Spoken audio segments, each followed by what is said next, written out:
Hello students, today we are going to start with another very important and very interesting chapter, that is matrices and determinant. Extremely scoring chapter. Questions तो आने ही हैं आने हैं, और अगर आपने ढंग से इस चैप्टर को किया है तो questions छूटने वाले नहीं हैं.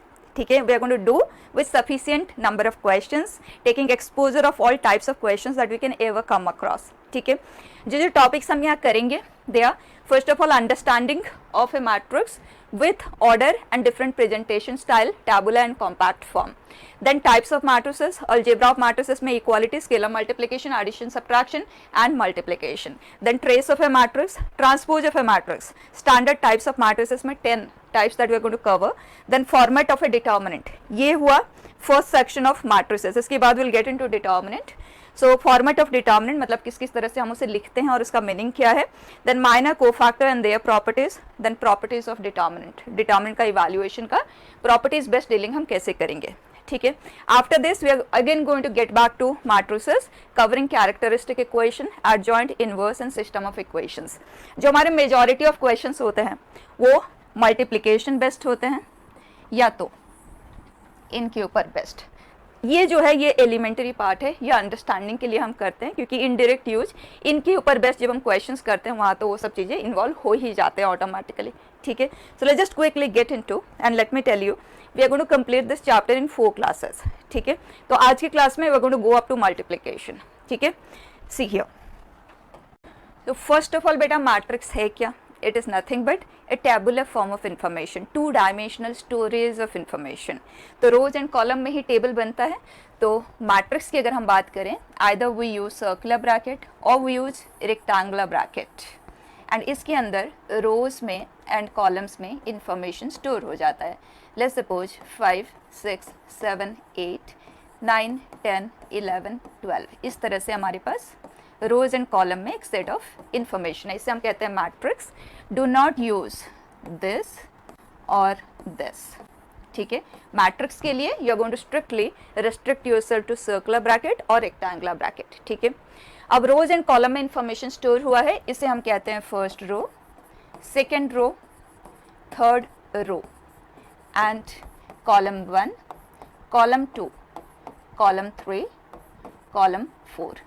अगर मैं इस मैट्रिक्स का नाम ए देती हूँ तो इस मैट्रिक्स का ऑर्डर क्या है? Order is always number of rows by कहते हैं, we write it in terms of cross. ठीक है, नंबर ऑफ कॉलम्स. ये जो क्रॉस हम यूज कर रहे हैं सेपरेशन के लिए यूज कर रहे हैं, दोनों के सेपरेशन के लिए, वो मल्टीप्लिकेशन को रिप्रेजेंट नहीं कर रहा है. ठीक है, and number of column by number of rows आप नहीं कहेंगे, बिल्कुल रिवर्स हो जाएगा. रोज पहले is to number of column, और यहाँ पे नंबर ऑफ रोज 3 है, कॉलम 4 है, तो इस पर्टिकुलर मैट्रिक्स का ऑर्डर हुआ 3/4, 4/3 नहीं कहेंगे. ठीक है, अगर किसी मैट्रिक्स का ऑर्डर m/n है तो उसके पास कितने एलिमेंट्स है? तो नंबर ऑफ एलिमेंट्स आप देखें एक पर्टिकुलर रो में कितने एलिमेंट्स है जितने कॉलम है उसके पास, राइट. तो फर्स्ट रो के पास 4 एलिमेंट्स, सेकंड के पास 4, थर्ड के पास 4, तो टोटल नंबर ऑफ एलिमेंट्स कितने होंगे? 4 × 3, राइट. तो इस पर्टिकुलर मैट्रिक्स के पास कितने एलिमेंट्स होंगे? That is mn number of elements will be there, m × n number of elements will be there. Here 4 × 3 that is 12 number of elements है there. अगर कोई मैट्रिक्स है जिसका ऑर्डर 10/5 है तो उसके पास कितने एलिमेंट्स है? बस इसको आप मल्टीप्लाई कर दें, that is 50 number of elements are there. Fine बेटा. नेक्स्ट थिंग, हर एक मैट्रिक्स एक 2 डायमेंशनल स्टोरेज ऑफ इंफॉर्मेशन है, तो उसके हर एक एलिमेंट ये जो है ना इनका एक प्लेस नेम है. तो अगर let's suppose I want to represent this place, तो मैं कहूँगी सेकेंड रो में है एंड सेकेंड कॉलम में है, so this place is 2 place. यहाँ आता है रो कौन सा है और यहाँ पे आता है कॉलम कौन सा है. ठीक है, तो ये जो एलिमेंट है कौन से प्लेस पे आता है? Second row, fourth column, 4 place. ठीक, तो अगर हम मैट्रिक्स का नाम ए देते हैं ना तो बाय डिफॉल्ट स्मॉल ए, ये नाम कैपिटल ए यूज हो रहा है या कैपिटल पी यूज हो रहा है, तो जो भी लेटर आप यहाँ पे यूज करें सेम स्मॉल लेटर में, एंड विल राइट इट आज लेट्स सपोज 2, 3. तो A2, 3 अगर आपसे पूछा जाए तो आपको 2, 3 प्लेस का एलिमेंट पूछा जा रहा है, तो सेकेंड रो में जाएं, थर्ड कॉलम पे आए and 7 is the element. Fine, तो ये हो गया नेमिंग ऑफ ए प्लेस. तो अगर IJ प्लेस की बात हो रही है तो आपको ith रो, jth कॉलम, उस प्लेस में जो भी एलिमेंट है उसका डिस्कशन करना है. फाइन. नेक्स्ट थिंग, अगर किसी मैट्रिक्स में जो एलिमेंट्स यूज हो रहे हैं वो पर्टिकुलर पैटर्न को फॉलो करते हुए हो, in that case we can use compact form of writing, जैसे कि ये मैट्रिक्स है तो इसके एलिमेंट्स को हम स्मॉल a से रिप्रेजेंट करते हैं, तो यहाँ आई जे प्लेस वेयर, यहाँ पे हम ऑर्डर मेंशन कर देते हैं कि किस ऑर्डर की ये मैट्रिक्स है, या तो ऐसे भी लिखा जा सकता है क्योंकि ये जो i है ये रो को रिप्रेजेंट कर रहा है, तो if I right i is from 1 to m, j is from 1 to n, तो अंडरस्टूड है जो ऑर्डर की बात हो रही है वो ये है, तो या तो ऐसे लिखा जाएगा या ऐसे लिखा जाएगा, दोनों एक ही चीज़ मीन कर रहे हैं, ऑर्डर क्या आएगा उस मैट्रिक्स का, ठीक है। और यहाँ पे अगर मैं कह दूँ where a i j is 2i plus j, तो यहाँ पे वो एलिमेंट डिफाइन हो गया कि वो किस रूल से फॉर्म हो रहा है, ठीक। तो इसके ऊपर बेस्ट, लेट्स सपोज मैंने आपको दिया है a i j and it is 2/3 where a i j is, यही ले लेते हैं, ठीक है। तो अगर हमें उस मैट्रिक्स को टेबुलर फॉर्म में प्रेजेंट करना हो, मतलब उसके पर्टिकुलर एलिमेंट्स के कॉरेस्पॉन्डिंग उसे लिखना हो, तो कैसे लिखेंगे, तो 2/3 इसका मतलब 2 rows एंड 3 columns, राइट। अब 1 प्लेस की बात करते हैं, तो यहाँ पे i is 1, j is 1, so it is 3। 1 2 place की बात करें then it is 4, 1 3 place it is 5। अब ये 2 1 प्लेस, 2 1 प्लेस पे आ जाएगा 5, 2 2 प्लेस पे आ गया 6, 2 3 प्लेस पे आ गया 7। ये हो गया टैबुलर फॉर्म, ये हो गया compact form of writing for the same matrix. Question हमारे सामने दोनों में से किसी भी टाइप से आ सकता है, so you should know what is the meaning, clear. तो हमें मैट्रिक्स को लिखना कैसे है, उसका ऑर्डर क्या है, and tabular and compact form दोनों के बारे में क्लैरिटी है, राइट। अब हम चलते हैं टाइप्स ऑफ मैट्रिसेस में, लेकिन उससे पहले हम करेंगे कुछ क्वेश्चंस ताकि जो मैट्रिक्स का रिप्रेजेंटेशन पैटर्न है उसमें क्लैरिटी आ जाए, ठीक है। First, using 1 2 3 4 as elements, how many 3x4 matrices are possible। अब बच्चा जब भी काउंटिंग की बात होगी ना तो परम्यूटेशन कॉम्बिनेशन इन्वॉल्व हो जाता है, तो उस तरह के क्वेश्चन फंक्शन में भी हमने किया, नंबर ऑफ फंक्शंस बेस्ट। यहाँ मैट्रिसेस में भी बहुत सारे क्वेश्चंस ऐसे हमें मिलेंगे, नंबर ऑफ मैट्रिसेस पॉसिबल, तो सेटिस्फाइंग द गिवन कंडीशन, तो वहाँ थोड़ा सा पीएनसी तो यूज आएगा ही आएगा, ठीक है। अब देखें using this 4 choices how many 3x4 matrices are possible. अब आप देखेंगे कि 3 rows एंड 4 columns, राइट। तो कितने प्लेसेस है जो हमें फिल करना है, दैट इज 3 into 4, 12 प्लेसेस। अब हर एक प्लेस के लिए हमारे पास कितने चॉइस है, 4 choices are there, any of this elements can occupy this place, right. So this place can be filled in 4 ways and 4 ways and 4 ways, 4 ways. So number of places that we have is 12. So 4 is repeatedly multiplied 12 times. Our answer is 4/12. कोई restriction नहीं है, एकदम basic level का question, ठीक है। Second, how many matrices are possible? इसका reverse case, ठीक। How many matrices are possible having 12 elements? अब number of elements हमें given है, order नहीं given है, ठीक। Where each element is either 1 or 2. अब अगर 12 एलिमेंट्स है किसी मैट्रिक्स में, हमें उसका ऑर्डर का तो पता नहीं, तो हमें तो ऑल पॉसिबल ऑर्डर के मैट्रिसेस काउंट करने होंगे ना, ठीक है। तो अगर 12 एलिमेंट्स है इसका मतलब m multiplied with n is 12, तो m is a factor of 12। इसका मतलब जो जो भी ऑर्डर की पॉसिबिलिटी है, अगर मैं m को 1 कंसिडर करूं तो 1/12, और अगर मैं इसे 2 कंसिडर करूं क्योंकि 2 is also a factor of 12, 2 × 6। अगर ये 3 है, 3 is also a factor of 12, then 3 × 4, 4 is also a factor, so 4 × 3, 6 is another factor, 12, क्योंकि 12 के पास कितने फैक्टर्स है, पीएनसी में हमने किया है ना, 2 + 1 × 1 + 1, सो 6 फैक्टर्स आ गया। तो ये हो गया हमारे पास 6 possible orders of matrices having exactly 12 elements in them, ठीक है। अब बच्चा अगर हम इस मैट्रिक्स की बात करें तो एक रो है, 12 कॉलम है, लेकिन है तो 12 प्लेसेस, और हर प्लेस के लिए कितने चॉइसेस है हमारे पास, 2 choices, right. So those 12 places can be filled in by this 2 elements in how many ways, 2/12। तो इस ऑर्डर की मैट्रिसेस हम कितने बना सकते हैं, पर्टिकुलरली अगर हम 2 × 6 की बात करें, once again 12 slots are there and हर स्लॉट के लिए 2 choices are there, so another 2/12। So by that हर इन मैट्रिसेस के पास 12 प्लेसेस है और हर प्लेस के लिए 2 ही चॉइसेस है ना, सो 2/12 हर एक के कॉरेस्पॉन्डिंग, और हमारे पास 6 such possible cases are there, so answer is, ठीक है बेटा।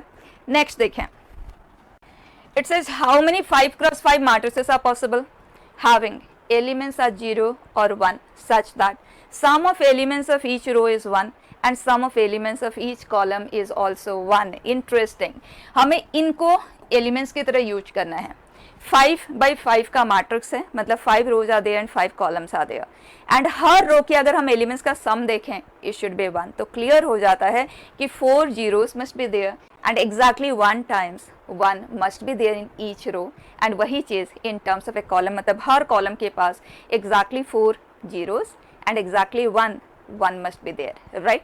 अब देखते हैं इस पर हम वर्क कैसे करेंगे। देखिए यहाँ ये है, फाइन, मैं इसे पूरा ही मार्क कर देती हूँ ताकि आपको क्लैरिटी रहे। हियर बच्चा अब ये बताओ कि अगर हम फर्स्ट रो की बात करें तो 4 प्लेसेस पे 0 आना चाहिए, एक प्लेस पे 1 आना चाहिए, तो चूज कर लेते हैं इन पांचों में से कौन से एक जगह पे हम 1 रखेंगे। 5C1 veg of choosing it, 5 लिख देते हैं directly. Let's suppose I have chosen this place, तो रिमेनिंग प्लेसेस पे automatically 0 is to be filled in, right. So 5 ways में हम फर्स्ट रो को फ्रेम कर सकते हैं, ठीक है। The moment you have frame the first row, इस रो में जिस कॉलम के पास आपने 1 दिया है ना, उस कॉलम के बाकी के एलिमेंट्स ऑटोमेटिकली 0 से फिल हो जाएंगे, क्योंकि इसका भी तो सम हमें 1 ही चाहिए ना। तो जैसे ही आप एक रो को फ्रेम करते हैं ऑटोमेटिकली एक कॉलम भी फ्रेम हो जाता है, ठीक है। अब आ जाते हैं नेक्स्ट रो के पास, कितने वैकेंट प्लेसेस है? 4, उसमें से किसी एक के पास 1 हमें देना है, तो वो कौन सा होगा? चूज करें, which is 4C1 way of choosing it, that is 4. Let's suppose I have chosen this place, तो रिमेनिंग के पास ऑटोमेटिकली 0 विल बी देयर, और जिसके पास आपने 1 दिया उस कॉलम के सभी प्लेसेस के पास 0 आ गया, डन। अब आ जाते हैं नेक्स्ट रो के पास, 3 empty slots are there, so 3 ways of choosing कि कौन से प्लेस में हमें 1 रखना है। लेट्स सपोज आप चूजन 10, तो ऑटोमेटिकली ये जीरोस बन गए और ये भी जीरोस बन गए, फाइन। अब हमारे पास रह गया है नेक्स्ट रो जिसमें 2 empty slots, so 2 veg of choosing कि हम 1 किसको देंगे। लेट्स सपोज मैंने इसको दिया तो ये फिल हो गया। अब जो लास्ट का स्लॉट हमारे पास रह गया है, एक empty slot, that has to be filled in by 1, right. ये हो गया बच्चा आंसर, ठीक है, सिंपल। नेक्स्ट देखें, if a matrix is Aij where Aij they belong to Z, मतलब integers in the interval 0 to 4, तो यहाँ से ये क्लियर हो जाता है कि ये जो एलिमेंट है ना वो 0, 1, 2, 3 और 4 में से ही कोई होगा। और Ij के बारे में बता दिया गया है कि दे आर 1 to 2, इसका मतलब ऑर्डर इज व्हाट 2/2, ठीक। Next, the number of A such that sum of all the elements of A is a prime number in this interval, तो बच्चा इस इंटरवल में लाई करते हुए जो प्राइम नंबर्स होते हैं they are 3, 5, 7, 11, that's it, right. अब 2/2 का हमारे पास मैट्रिक्स है। क्वेश्चन ने कहा इन चारों एलिमेंट्स का जो सम आना चाहिए ना वो ये होना चाहिए, तो एक एक केस लेके हम सॉल्व करेंगे और जो ABCD है they have to belong to this, ठीक। तो स्ट्रेट अवे अगर हम फर्स्ट केस लेते हैं दिस टू बी 3, तो बच्चा नंबर ऑफ इंटीग्रल सोल्यूशन वाला टॉपिक याद करें PNC में, last topic that we discussed, बस उसी का यूज लेना है। यहाँ पे ABCD वैसे तो छोटा नंबर है, आप काउंटिंग से भी कर सकते हैं, मैनुअल काउंटिंग से, लेकिन will do it like this, ठीक। बच्चा A के पास चॉइसेस है 0 से 4, तो अगर आप एक डमी क्वांटिटी लेते हैं, मैं उसे A ही ले लेती हूँ, आप X ले लें, कुछ भी ले लें, डमी ही तो है, नाम मैटर नहीं करता। तो A की जो पॉसिबिलिटीज़ है वो 4 तक जा रहा है, इसको हम मल्टीप्लाई करेंगे विथ B की जो पॉसिबिलिटी है वो फिर से 0 से 4, डमी क्वांटिटी हम सेम ही रखते हैं, तो A power 0, A power 1, A power 4, और यही चीज़ C के लिए भी और यही चीज़ D के लिए भी, राइट। तो एक काम करते हैं, बार बार लिखेंगे उसकी बजाय 4 टाइम्स ऑफ दिस, और इसमें हमें कोएफिशिएंट किसका ढूंढना है? A क्यूब का, right. That will be the answer for this equation, ठीक है। उसी तरह से फिर will take 5, 7, 11 and add up those answers, है ना। अब बता दें ये क्या देता है हमें, GP है ना, A इंटू A का वैल्यू 1 है, 1 minus R power number of terms, fine, which is 4 power के साथ है, whole power 4, 1 minus A power -4, perfect. अब बच्चा जो ये नेगेटिव इंडेक्स के साथ है बाइनोमियल, उसे हम अनडिस्टर्ब्ड रखेंगे और इसे हम एक्सपांड करेंगे, ठीक है। तो यहाँ देखेंगे 1 minus 4C1 which is 4 into A power 5 plus 4C2 is 6, so I'll write directly which is a power 10। इसके आगे के टर्म्स को लिखने की ज़रूरत ही नहीं है क्योंकि नेक्स्ट वाला आएगा a पावर 15 और हमें कोएफिशिएंट चाहिए a cube, a power 5, a power 7, a power 11 तक ही जा रहा है, तो a पावर 15 वाले टर्म लिखने का कोई सेंस नहीं बनता, तो यहीं तक हम लिखेंगे। एंड ये मल्टीप्लाई हुआ है 1 माइनस a पावर -4। मैं डायरेक्टली लिख रही हूँ विदाउट एक्सप्लेनिंग मच बिकॉज ये पीएनसी की चीज़ है जो हमने डिटेल में किया हुआ है, ठीक है। अब एक एक का हम कोएफिशिएंट लेंगे और सम अप कर देंगे। तो सबसे पहले इसे डिस्ट्रीब्यूट कर देते हैं। -4 a पावर 5, ठीक, plus 6 a power 10, 1 minus a whole power -4, ठीक। एक चीज़ जो हम यहाँ यूज करेंगे मैं आपको पहले याद दिला देती हूँ बच्चा, 1 minus x whole power minus n के एक्सपांशन में x पावर m का कोएफिशिएंट क्या आता है, that is n plus m -1 c m, correct. इस बात को याद रखेंगे, बस इसी का यूज लेना है हमें, ठीक है ना। अब आंसर करें। सबसे पहले will take coefficient of a cube. तो बच्चा a क्यूब का coefficient 4 plus 3 -1 that is 6 c 3। a cube यहाँ से नहीं मिलेगा, यहाँ से नहीं मिलेगा, इसका मतलब ये आ गया कोएफिशिएंट ऑफ a क्यूब। अब चलते हैं नेक्स्ट, 5 चाहिए ना, तो a पावर 5 का कोएफिशिएंट इस पूरे में से, ठीक, that will B 5 plus 4 9 -1 8 c 5। a power 5 यहाँ पे है और हमें a पावर 5 की ज़रूरत है, मतलब यहाँ से हमें a पावर 0 की ज़रूरत है विच इज डायरेक्टली 1, तो यहाँ पे कुछ लिखने की ज़रूरत ही नहीं है और यहाँ से a पावर 5 तो हमें मिलेगा ही नहीं, ये आ गया। Next is a power 7। यहाँ देखेंगे 7 plus 4 -1 which is 10c7। Then a power 5 है, हमें a पावर 7 चाहिए, मतलब a पावर 2 की यहाँ से ज़रूरत है ना। सो 4 प्लस 2 -1 विच इज़ 5c2, ठीक। और यहाँ से a पावर 7 तो हमें नहीं मिलेगा, ये हो गया। अब बचा a पावर 11 पे आ जाते हैं, तो यहाँ से हमें मिलेगा 11 plus 4 -1 which is 14 c11। Then -4 a power 5 पहले से ही है, a पावर 11 की ज़रूरत है, मतलब फर्दर a पावर 6 हमें चाहिए विच इज़ 9 c6।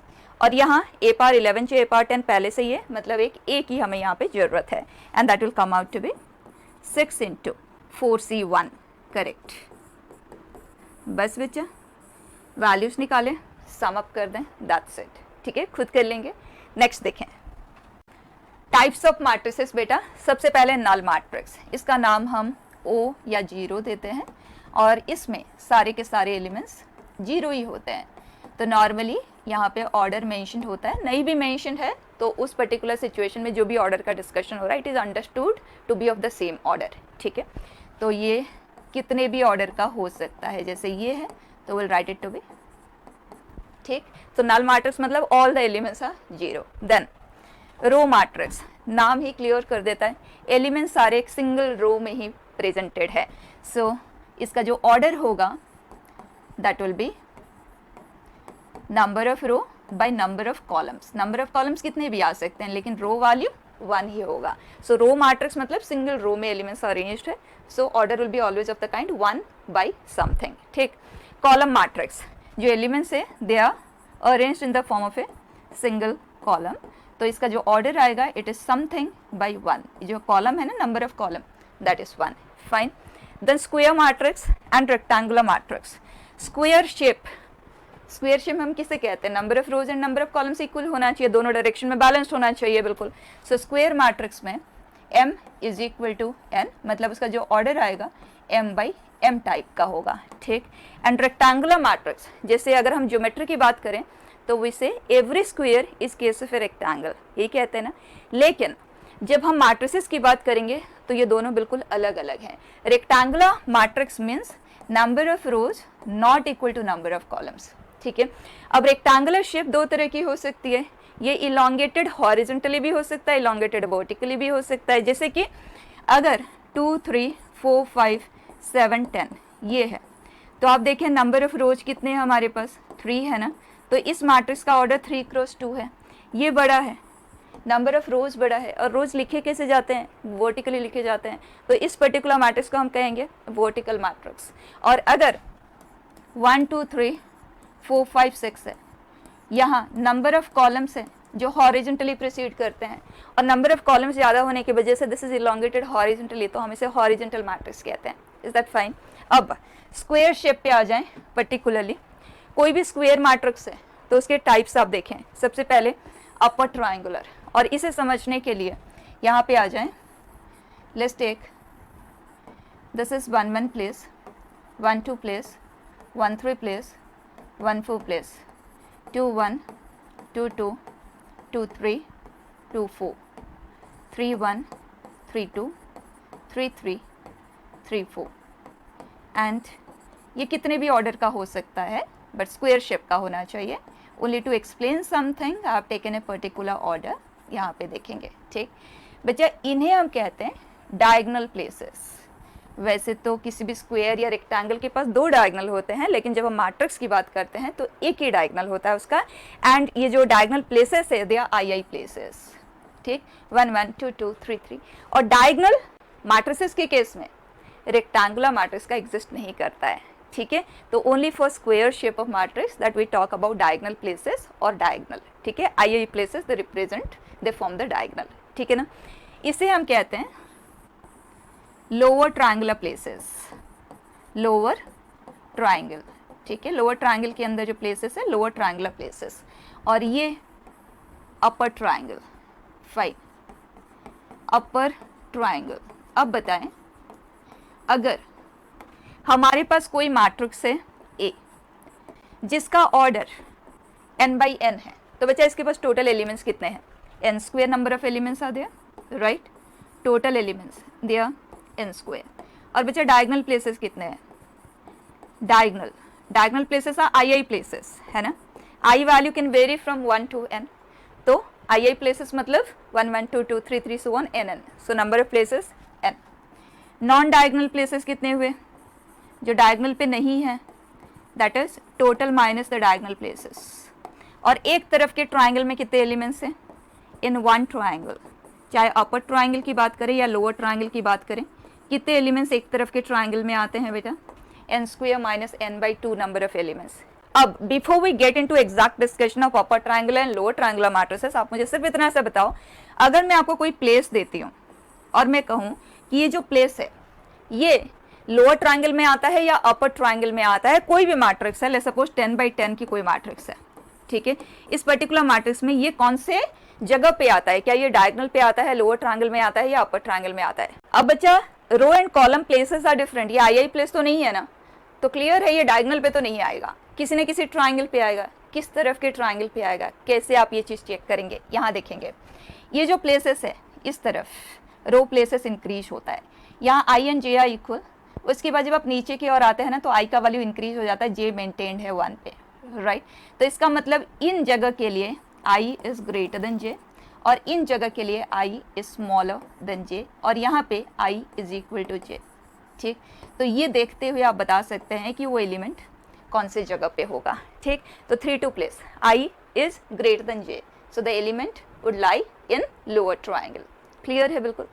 अब आ जाते हैं अपर ट्रायंगुलर मैट्रिक्स। कोई भी मैट्रिक्स अपर ट्रायंगुलर बनने के लिए उसका जो लोअर ट्रायंगल है ना वो पूरे का पूरा 0 से फिल्ड इन होना चाहिए। डायगोनल में कुछ भी आए चलेगा, अपर ट्रायंगल में कुछ भी आए चलेगा, but lower triangle should be completely filled in by zeros. What I mean, यहाँ देखना, a here, a B C d e f 0 0 0, ये 0 होना चाहिए। अब a B C d e f इनमें से कोई 0 आए नहीं आए, वी आर नॉट बॉदर्ड। वहाँ 0 भी आ जाए एक्सेप्टेबल है, नहीं भी आए एक्सेप्टेबल है, लेकिन ये 0 के अलावा कुछ और नहीं आना चाहिए। ठीक है, this is called a upper triangular matrix. The way we are going to write, अगर a i j n cross n ये अपर ट्रायंगल है तो इसकी पहचान क्या होगी?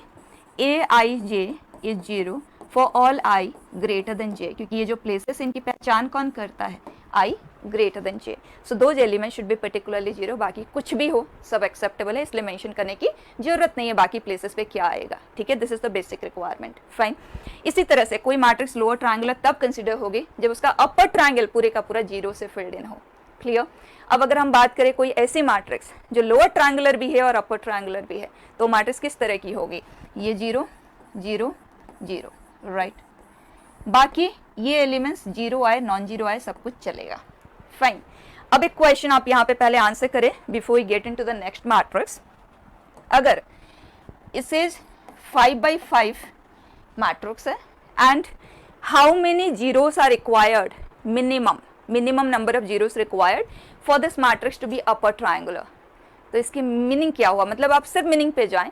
अगर ये मैट्रिक्स अपर ट्रायंगुलर है तो इसके लोअर ट्रायंगुलर प्लेसेस पे सारे के सारे जीरो ही आना चाहिए। और क्वेश्चन ने कहा minimum number of zeros, minimum word क्यों यूज हुआ है, क्योंकि डायगोनल एंड अपर ट्रायंगल में हो सकता है 0 आए, हो सकता है ना आए, राइट। लेकिन बेयर मिनिमम रिक्वायरमेंट क्या है हमारे पास, लोअर ट्रायंगल के सारे प्लेसेस 0 ही होना चाहिए। तो इस केस में हमारा आंसर क्या आएगा, कितने एलिमेंट्स लोअर ट्रायंगल के पास है बस वही काउंट करना है। और उसके लिए हमारे पास डायरेक्ट फॉर्मूला है n² minus n total elements minus diagonal places upon 2, direct answer, clear.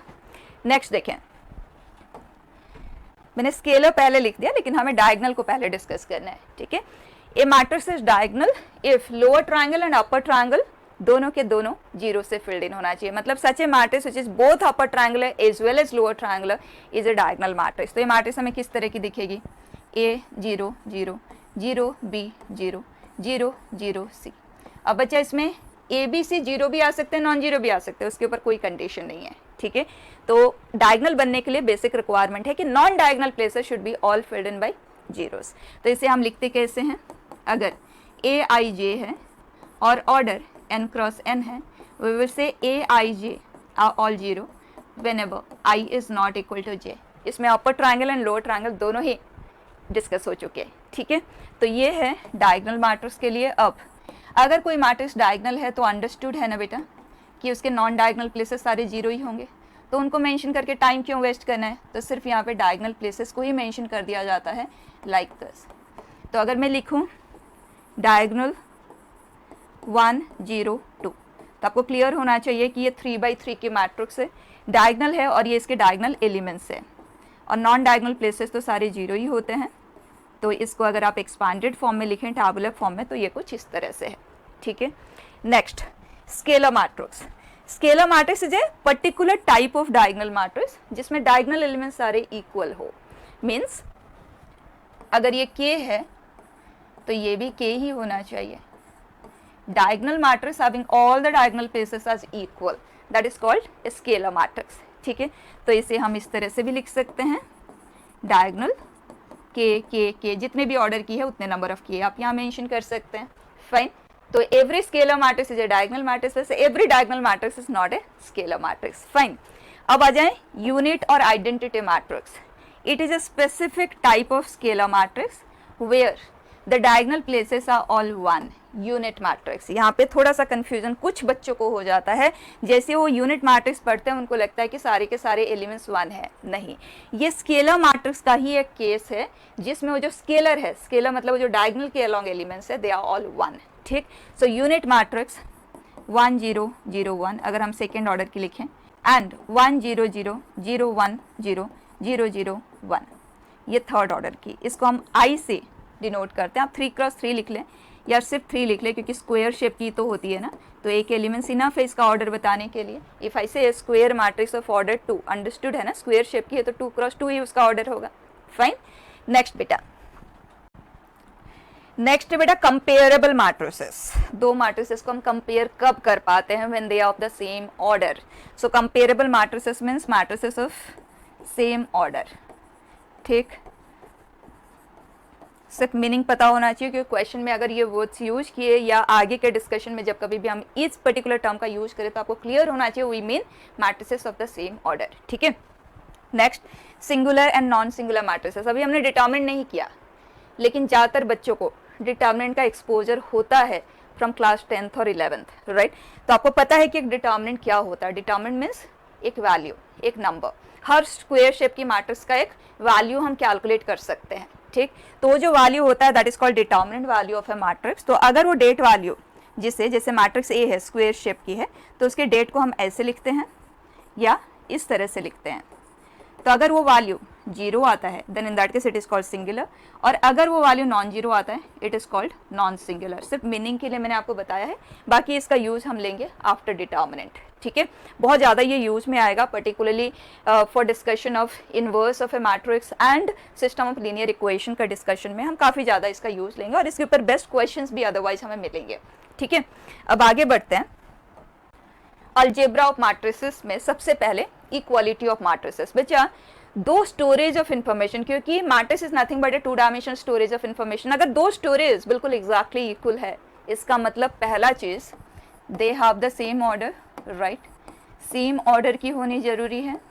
And second thing, A matrix का जो आईजे प्लेस का एलिमेंट है वो भी बी मैट्रिक्स की आईजे प्लेस के साथ एग्जैक्टली मैच कर जाना चाहिए for every I and J, right. Only then this 2 matrices will be considered to be equal, right. तो अगर 2 3 4 5 is equal to x plus y, x minus y and 1 0, आपको कहा गया find x and y for which these 2 matrices are equal। तो आपको immediately कहना है order तो सेम है लेकिन एलिमेंट्स भी तो हर जगह पे मैच करना चाहिए। तो हम इसको इससे इक्वेट करेंगे, इसको इससे इक्वेट करेंगे, लेकिन ये तो इससे कभी इक्वल बन ही नहीं सकता ना, जब कोई एक एलिमेंट भी मैच होने का कोई चांस नहीं है। We will say no such x and y are possible for this 2 matrices to be equal, correct. लेकिन अगर मैं यहाँ पे 4 and 5 कर दूं, या लेट्स सपोज मैं यहाँ पे p and q ही कर देती हूँ। अब आपसे कहा गया find values of x y p q। अब हम कहेंगे यस, अगर x प्लस y का वैल्यू 2 है, x माइनस y का वैल्यू 3 है, p का वैल्यू 4 है एंड q का वैल्यू 5 है, तो ये पॉसिबल है। तो p एंड q के वैल्यूज तो मिल गए। अब 2 लीनियर इक्वेशन है, 2 अननोन है, दोनों को ऐड करें। x का वैल्यू आ गया 5/2 एंड y का वैल्यू आ गया 2b, right. Next is scalar multiplication. बच्चा इक्वलिटी में ज़्यादा कुछ नहीं है, वही सेम मीनिंग, ठीक। Scalar multiplication that means let's suppose I have a storage like this and मैं इस मैट्रिक्स को 2 टाइम्स करती हूँ, that means I am multiplying the complete set of information by 2। तो अंडरस्टूड है कि इसका हर एक एलिमेंट इससे मल्टीप्लाई हो जाएगा, so it will be right. तो अगर कोई मैट्रिक्स है I J m cross n, then in that case अगर हम 3a मैट्रिक्स की बात करें तो इसका हर एक एलिमेंट 3 टाइम्स हो जाएगा and order will remain the same. Simple, ज़्यादा कुछ नहीं है, सिर्फ मीनिंग आपको पता होना चाहिए कि जिस भी नंबर से आप मल्टीप्लाई कर रहे हो, जिस भी एक्सप्रेशन से आप मल्टीप्लाई कर रहे हो, वो पूरे सेट ऑफ इन्फॉर्मेशन के साथ मल्टीप्लाई होगा, ठीक है। एग्जैक्टली उसी तरह से आप इसका रिवर्स वर्क भी कर सकते हैं। अगर आपके पास 2 5 6 8 20 12 100 40 50 ये सेट ऑफ इंफॉर्मेशन है, और आपको इतने बड़े नंबर से डील नहीं करना है और स्मॉलर बनाने का स्कोप है। मतलब आप देख सकते हैं कि सभी के सभी एलिमेंट्स 2 के मल्टीपल है, तो आप इसे इस तरह से भी लिख सकते हैं कि 2 हमने कॉमन लिया एंड दिस बिकम्स 4 10 6। तो दोनों तरह से आप वर्क कर सकते हैं। डन बेटा। नेक्स्ट ऑपरेशन देखें, एडिशन सब्ट्रैक्शन। 2 मैट्रिसेस को अगर हम ऐड करने की बात करते हैं तो पहला रिक्वायरमेंट है दे मस्ट बी कंपेरेबल। कंपेरेबल का क्या मीनिंग है? They must have the same order. अगर ऑर्डर ही सेम नहीं है तो आप ऐड भी नहीं कर पाएंगे और सब्ट्रैक्ट भी नहीं कर पाएंगे। दोनों ऑपरेशन फिजिबल होने के लिए they have to have the same order, that means they must be comparable, ठीक है। अब अगर 1 2 3 4 5 6 इसमें हम ऐड करने की बात करते हैं -5 1 0 10 2 9, तो corresponding elements will get added up. मतलब इसका आईजे प्लेस उसके आईजे प्लेस के साथ ऐड होकर न्यू मैट्रिक्स का आईजे प्लेस क्रिएट करेगा। So this will be -4 corresponding, so it is 3 14 7 15 like this. So we can say A plus B matrix will be Aij plus Bij, दोनों के Ij place, right. और अगर इन दोनों matrices के order m cross n है तो ये done. उसी तरह से अगर हम सब्ट्रैक्शन की बात करते हैं तो Aij corresponding elements will gate subtracted, ठीक, और सेम ऑर्डर का ये क्रिएट करेगा। अब जब हम ऐड करते हैं तो एडिशन में ए के साथ बी को ऐड करें या बी के साथ ए को ऐड करें कोई फर्क नहीं पड़ता। सो इसे एडिशन इज कम्यूटेबल, ठीक, ऑर्डर से फर्क नहीं पड़ता, सब्ट्रैक्शन कम्यूटेबल नहीं होता। यहाँ पे आप इसके पोजीशन को इंटरचेंज कर सकते हैं, कोई फर्क रिजल्ट को नहीं पड़ेगा। अब अगर आप 3 मैट्रिसेस को ऐड करने की बात करते हैं तो आप इकट्ठा ऐड कर सकते हैं, जैसे a i j plus b i j plus c i j करते हुए आप फ्रेम कर सकते हैं, कोई प्रॉब्लम नहीं है। लेकिन अगर आप पेयर में करना चाहते हैं तो आप ए प्लस बी पहले करके फिर सी को कर ले, या बी एंड सी को पहले करके फिर ए को कर ले, कोई फर्क नहीं पड़ने वाला, इज द सेम थिंग।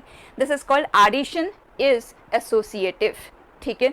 उसी तरह से वैसे तो कॉम्पिटिटिव लेवल पे हमें ज़रूरत नहीं है, लेकिन इंफॉर्मेशन के लिए पता होना चाहिए। अगर ए मैट्रिक्स ले सपोज m क्रॉस n की है, तो ए मैट्रिक्स में null matrix of the same order अगर हम ऐड करते हैं और किसी भी ऑर्डर में ऐड करें, it gives us the same matrix back. In that case ये जो मैट्रिक्स है, this is called additive identity, right. So additive identity of a matrix अगर पूछा जाए आपको, तो आपको बताना है कि ए मैट्रिक्स का ऑर्डर क्या है, उसी ऑर्डर की जो नल मैट्रिक्स होगी that will be the additive identity, ठीक है।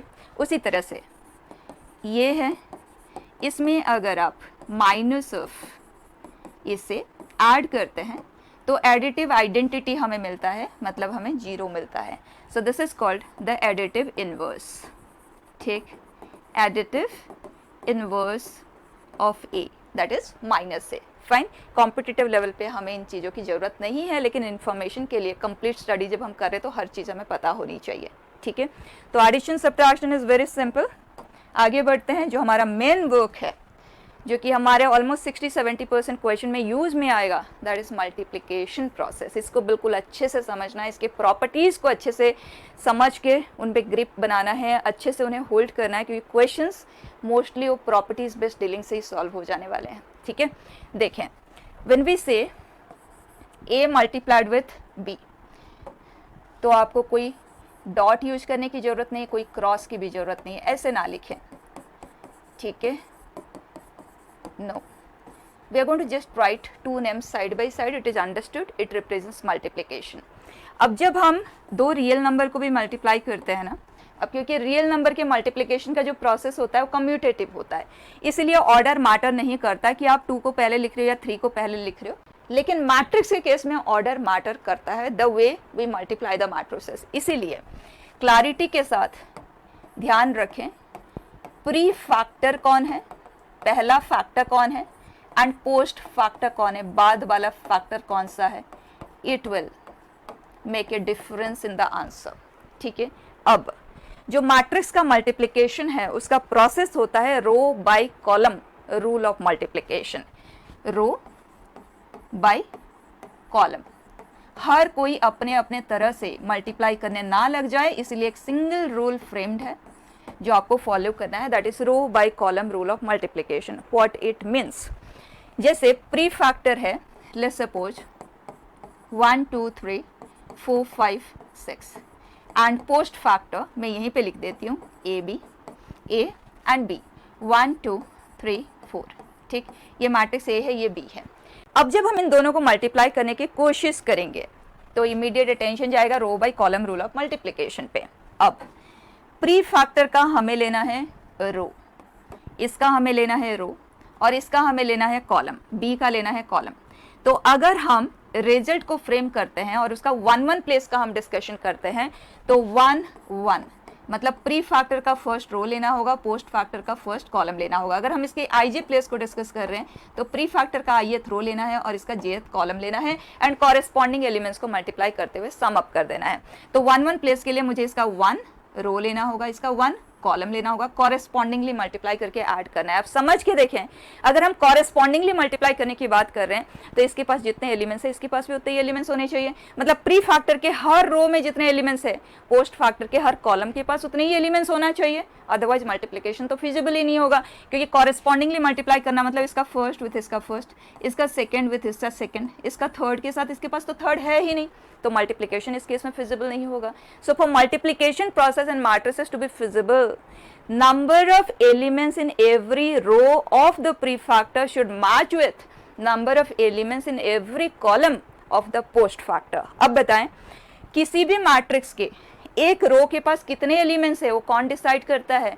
Number of columns in that matrix. जैसे इस रो के पास कितने एलिमेंट्स है, इसके इस मैट्रिक्स के पास जितने कॉलम्स है, राइट। तो क्लियर हो जाता है अगर इसका ऑर्डर m/n है, इसका ऑर्डर p/q है, for multiplication to be feasible इसके हर एक रो के पास कितने एलिमेंट्स है? n, और इसके हर एक कॉलम के पास कितने एलिमेंट्स है? जितने रो इसके पास है, मतलब p। अगर ये दोनों इक्वल है तभी मल्टीप्लिकेशन फिजिबल है, otherwise multiplication for those two matrices is not possible. ठीक है, ये दोनों इक्वल होना चाहिए। नाउ नेक्स्ट थिंग, किस ऑर्डर की मैट्रिक्स क्रिएट होगी? एज्यूमिंग कि ये मैच कर रहा है, जैसे कि अगर मैं यहाँ पे एक और रो अटैच कर दूं, अब तो मल्टीप्लिकेशन फिजिबल है, राइट। अब मल्टीप्लाई होने के बाद जो रिजल्टिंग मैट्रिक्स आएगी उसका ऑर्डर क्या होएगा? That order will B this. ऐसा क्यों, उसका डिस्कशन अभी हम कर लेते हैं। पहले देखो, ये आ जाएगा रिजल्टिंग मैट्रिक्स का ऑर्डर। जैसे कि यहाँ पे ऑर्डर क्या है? 2/3, यहाँ पे क्या है? 3/2। ये दोनों इक्वल है, हटा दो, ऑर्डर क्या क्रिएट होगा? 2/2। देखें किस तरह से। तो उसके लिए पहले हम मल्टीप्लाई करके ही देखते हैं। बताएं, 1 with 1, 1 into 1, 2 into 3, 3 into -1, ये आ गया बच्चा 1 प्लेस। आप सिंप्लीफाई कर ले, और जो इसे ओरली कर सकता है वो ओरली करें। ठीक है, अगर आप पहली बार कर रहे हैं तो इस तरह से लिख के करें, और उसके बाद you will get used to answering them orally. ठीक है, अब आ जाएं 1 2 प्लेस पे। 1 2 प्लेस के लिए 2 + 8 10 हो गया, +3 13, डायरेक्टली लिख देती हूँ। अब 1 3 प्लेस तो नहीं बन पाएगा ना, क्योंकि 1 तो इसके पास है लेकिन 3 तो इसके पास नहीं है। इसका मतलब क्लियर हो गया कि जब हम ij place in the result की बात करते हैं तो हमें देखना है कि इसके पास कितने रो है। तो इसके पास तो 2 ही रो है ना, तो ये जो रिजल्ट है उसके पास 2 ही रो की पॉसिबिलिटी होगी। और jth कॉलम मतलब पोस्ट फैक्टर के पास कितने कॉलम है? 2 है। इसका मतलब रिजल्टिंग मैट्रिक्स के पास भी 2 कॉलम को एक्सिट कर नहीं पाएगा, राइट। तो जो मैट्रिक्स क्रिएट होगी 2/2 की ही होगी। अब इसे कंप्लीट कर लेते हैं। 2 1 प्लेस पे क्या आएगा? This with this, so 4 + 15 that is 19, -6 it is 13, and this with this 8 + 20 + 6 that comes out to be 34, right। ये हो गया सिंपल। तो यहाँ पे पॉइंट नंबर 1, हर दो मैट्रिक्स को हम मल्टीप्लाई नहीं कर सकते हैं। Matrix multiplication to be feasible, this is the rule that it has to follow. ये दोनों इक्वल होना चाहिए, देन द रिजल्टिंग मैट्रिक्स का ऑर्डर ये आएगा। And rule of multiplication is row by column rule of multiplication. Clear है? अब अगर मेरे पास मैट्रिक्स है aij, ऑर्डर है let's suppose m × n, and B matrix bij, and ये सेम होना चाहिए, और मैंने ये ले लिया, फाइन। अब यहाँ पे मल्टीप्लिकेशन तो फिजिबल है, and let me take C matrix is ab, fine. अगर सी मैट्रिक्स ab है तो इसका ऑर्डर क्या आएगा वो हमें क्लियर है, इसे आप हटाएंगे एंड इट विल बी।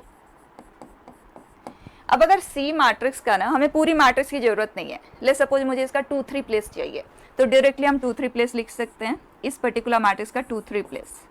तो मुझे सेकेंड रो लेना होगा ऑफ द प्री फैक्टर, मतलब ए मैट्रिक्स का मुझे सेकेंड रो लेना होगा। और ध्यान से समझना, अगर मैं ए मैट्रिक्स के सेकेंड रो के एलिमेंट्स की बात करती हूँ तो वो एलिमेंट्स कौन से होंगे? सेकेंड रो, मतलब ये जो रो प्लेस है वो 2 पे फिक्स हो जाएगा, 2 1, आगे बढ़ेंगे 2 2, ये वेरी करेगा ना क्योंकि आप कॉलम में आगे बढ़ रहे हैं, रो प्लेस फिक्स हो गया। तो ये आ जाएंगे एलिमेंट्स, और कहाँ तक ये जाएगा ये भी बता दें, क्योंकि ए मैट्रिक्स का जो कॉलम प्लेस है वो n तक जा रहा है, तो a to n। अब आ जाएं पोस्ट फैक्टर, बी मैट्रिक्स में हमें क्या लेना है? थर्ड कॉलम के एलिमेंट्स लेना है। तो कॉलम प्लेस फिक्स हो गया, रो वेरी करेगा, 1 से लेके कहाँ तक जाएगा? n तक जाएगा। तो उसके एलिमेंट्स कौन से हुए बच्चा? 1 3 2 कॉलम में होंगे, मैं इस तरह से लिख ले ताकि कॉरेस्पॉन्डिंगली आपको पता चल जाए, लाइक दिस b n 3। अब इन्हें आप कॉरेस्पॉन्डिंगली मल्टीप्लाई करते हुए सम अप कर देंगे, तो ये आ जाएगा c 2 3 place plus a 2 2 b 2 3 and so on a 2 n b n 3। अब अगर आप पैटर्न को देखें ना कितना सिंपल है, look at a pre factor का हमें 2 3 प्लेस चाहिए, मतलब प्री फैक्टर के लिए सेकेंड रो लेना है, तो ये रो हुआ, और कॉलम प्लेस का नाम आप कुछ भी दे दो, k दे दो, and k is varying from 1 and going up to n। कहाँ तक जा रहा है? k मतलब यहाँ पे ये वाला पोजीशन n तक जा रहा है। एंड पोस्ट फैक्टर का आपको लेना है third column, and corresponding elements को हम मल्टीप्लाई करते हैं, मतलब इसका kth एलिमेंट इसका kth एलिमेंट के साथ मल्टीप्लाई होगा थर्ड कॉलम का, ठीक है। अब अगर आप k की लिमिटेशन देखें तो इस केस में भी n तक जा रहा है, तो 1 से n, ये आ गया C23 एलिमेंट। क्लियर। तो अगर हम इसे जनरलाइज करके लिखें बेटा Cij, तो ith रो का kth element and B matrix के लिए kth element of the jth column, sum it up, k is varying from 1 to n। Clear है बिल्कुल, row by column rule of multiplication. Perfect. अब बच्चे properties of multiplication, very very important. यहाँ अभी हमने discuss किया हर दो मैट्रिक्स के मल्टीप्लिकेशन फिजिबल नहीं होता। कब होता है? जब ये दोनों इक्वल हो और जो रिजल्ट क्रिएट होता है उसका ऑर्डर राइट। और यही चीज़ अगर आपके पास A B C D 4 matrices का प्रोडक्ट है तो आपने देखना है इसका ऑर्डर क्या है, m2 cross n2, let's suppose इसका m3 n3 और इसका m4 n4 है, राइट। ये इनके ऑर्डर्स है। अब ये जो मल्टीप्लिकेशन है, हमें ये तो क्लियर है कि हम 2 से ज़्यादा मैट्रिसेस एक बार में मल्टीप्लाई नहीं कर सकते, तो हमें पेयर में ही करना है और हम ऑर्डर को भी डिस्टर्ब नहीं कर सकते। लेकिन मल्टीप्लिकेशन की फिजिबिलिटी तो हम चेक कर सकते हैं ना, ये इक्वल होना चाहिए, ये इक्वल होना चाहिए, ये इक्वल होना चाहिए, तभी मल्टीप्लिकेशन फिजिबल होगा। और जो मैट्रिक्स क्रिएट होगा ना उसका ऑर्डर ये रहेगा। फाइन, ये m1 है बेटा। नेक्स्ट थिंग, हम 2 ही मैट्रिसेस को एक बार में मल्टीप्लाई कर सकते हैं, तो यहाँ पे आप ए बी को पहले कर लो, सी डी को कर लो और A B and C D को साथ में ही आप कर लो, फिर जो रिजल्ट आए उन दोनों को मल्टीप्लाई कर लो। या आप ए को रहने दो, बी सी को पहले मल्टीप्लाई कर लो, फिर ए के साथ कर लो, उसके बाद डी के साथ कर लो, कोई फ़र्क नहीं पड़ता। Without disturbing the order you can multiply any 2 first, उसमें कोई प्रॉब्लम नहीं है, ठीक है। अभी हम आएंगे उस पॉइंट पे, पहले इसे देखें। तो मल्टीप्लिकेशन की फिजिबिलिटी हमें क्लियर है। चलो एक क्वेश्चन आप आंसर करो। If we have m cross n and b matrices p cross q, question says if ab and ba both are defined, मतलब ए बी प्रोडक्ट भी फिजिबल है, बी ए प्रोडक्ट भी feasible है, then what is the relation between M and P Q. तो आपने immediately कहना है A B to be feasible, ये एम क्रॉस एन है, ये पी क्रॉस क्यू है, फिजिबल तभी होगा जब ये दोनों इक्वल हो, करेक्ट है। और ये मल्टीप्लिकेशन फिजिबल कब होगा, ये पी क्रॉस क्यू है, ये एम क्रॉस एन है, ये दोनों इक्वल होना चाहिए। फाइन, सो कैन वी से अगर ये एम क्रॉस एन है तो ये जो पी का वैल्यू है दैट शुड बी एन, और जो क्यू का वैल्यू है, तो अगर ये इस तरह की है तब ये मल्टीप्लिकेशन फिजिबल होगा, Q इज M बेटा।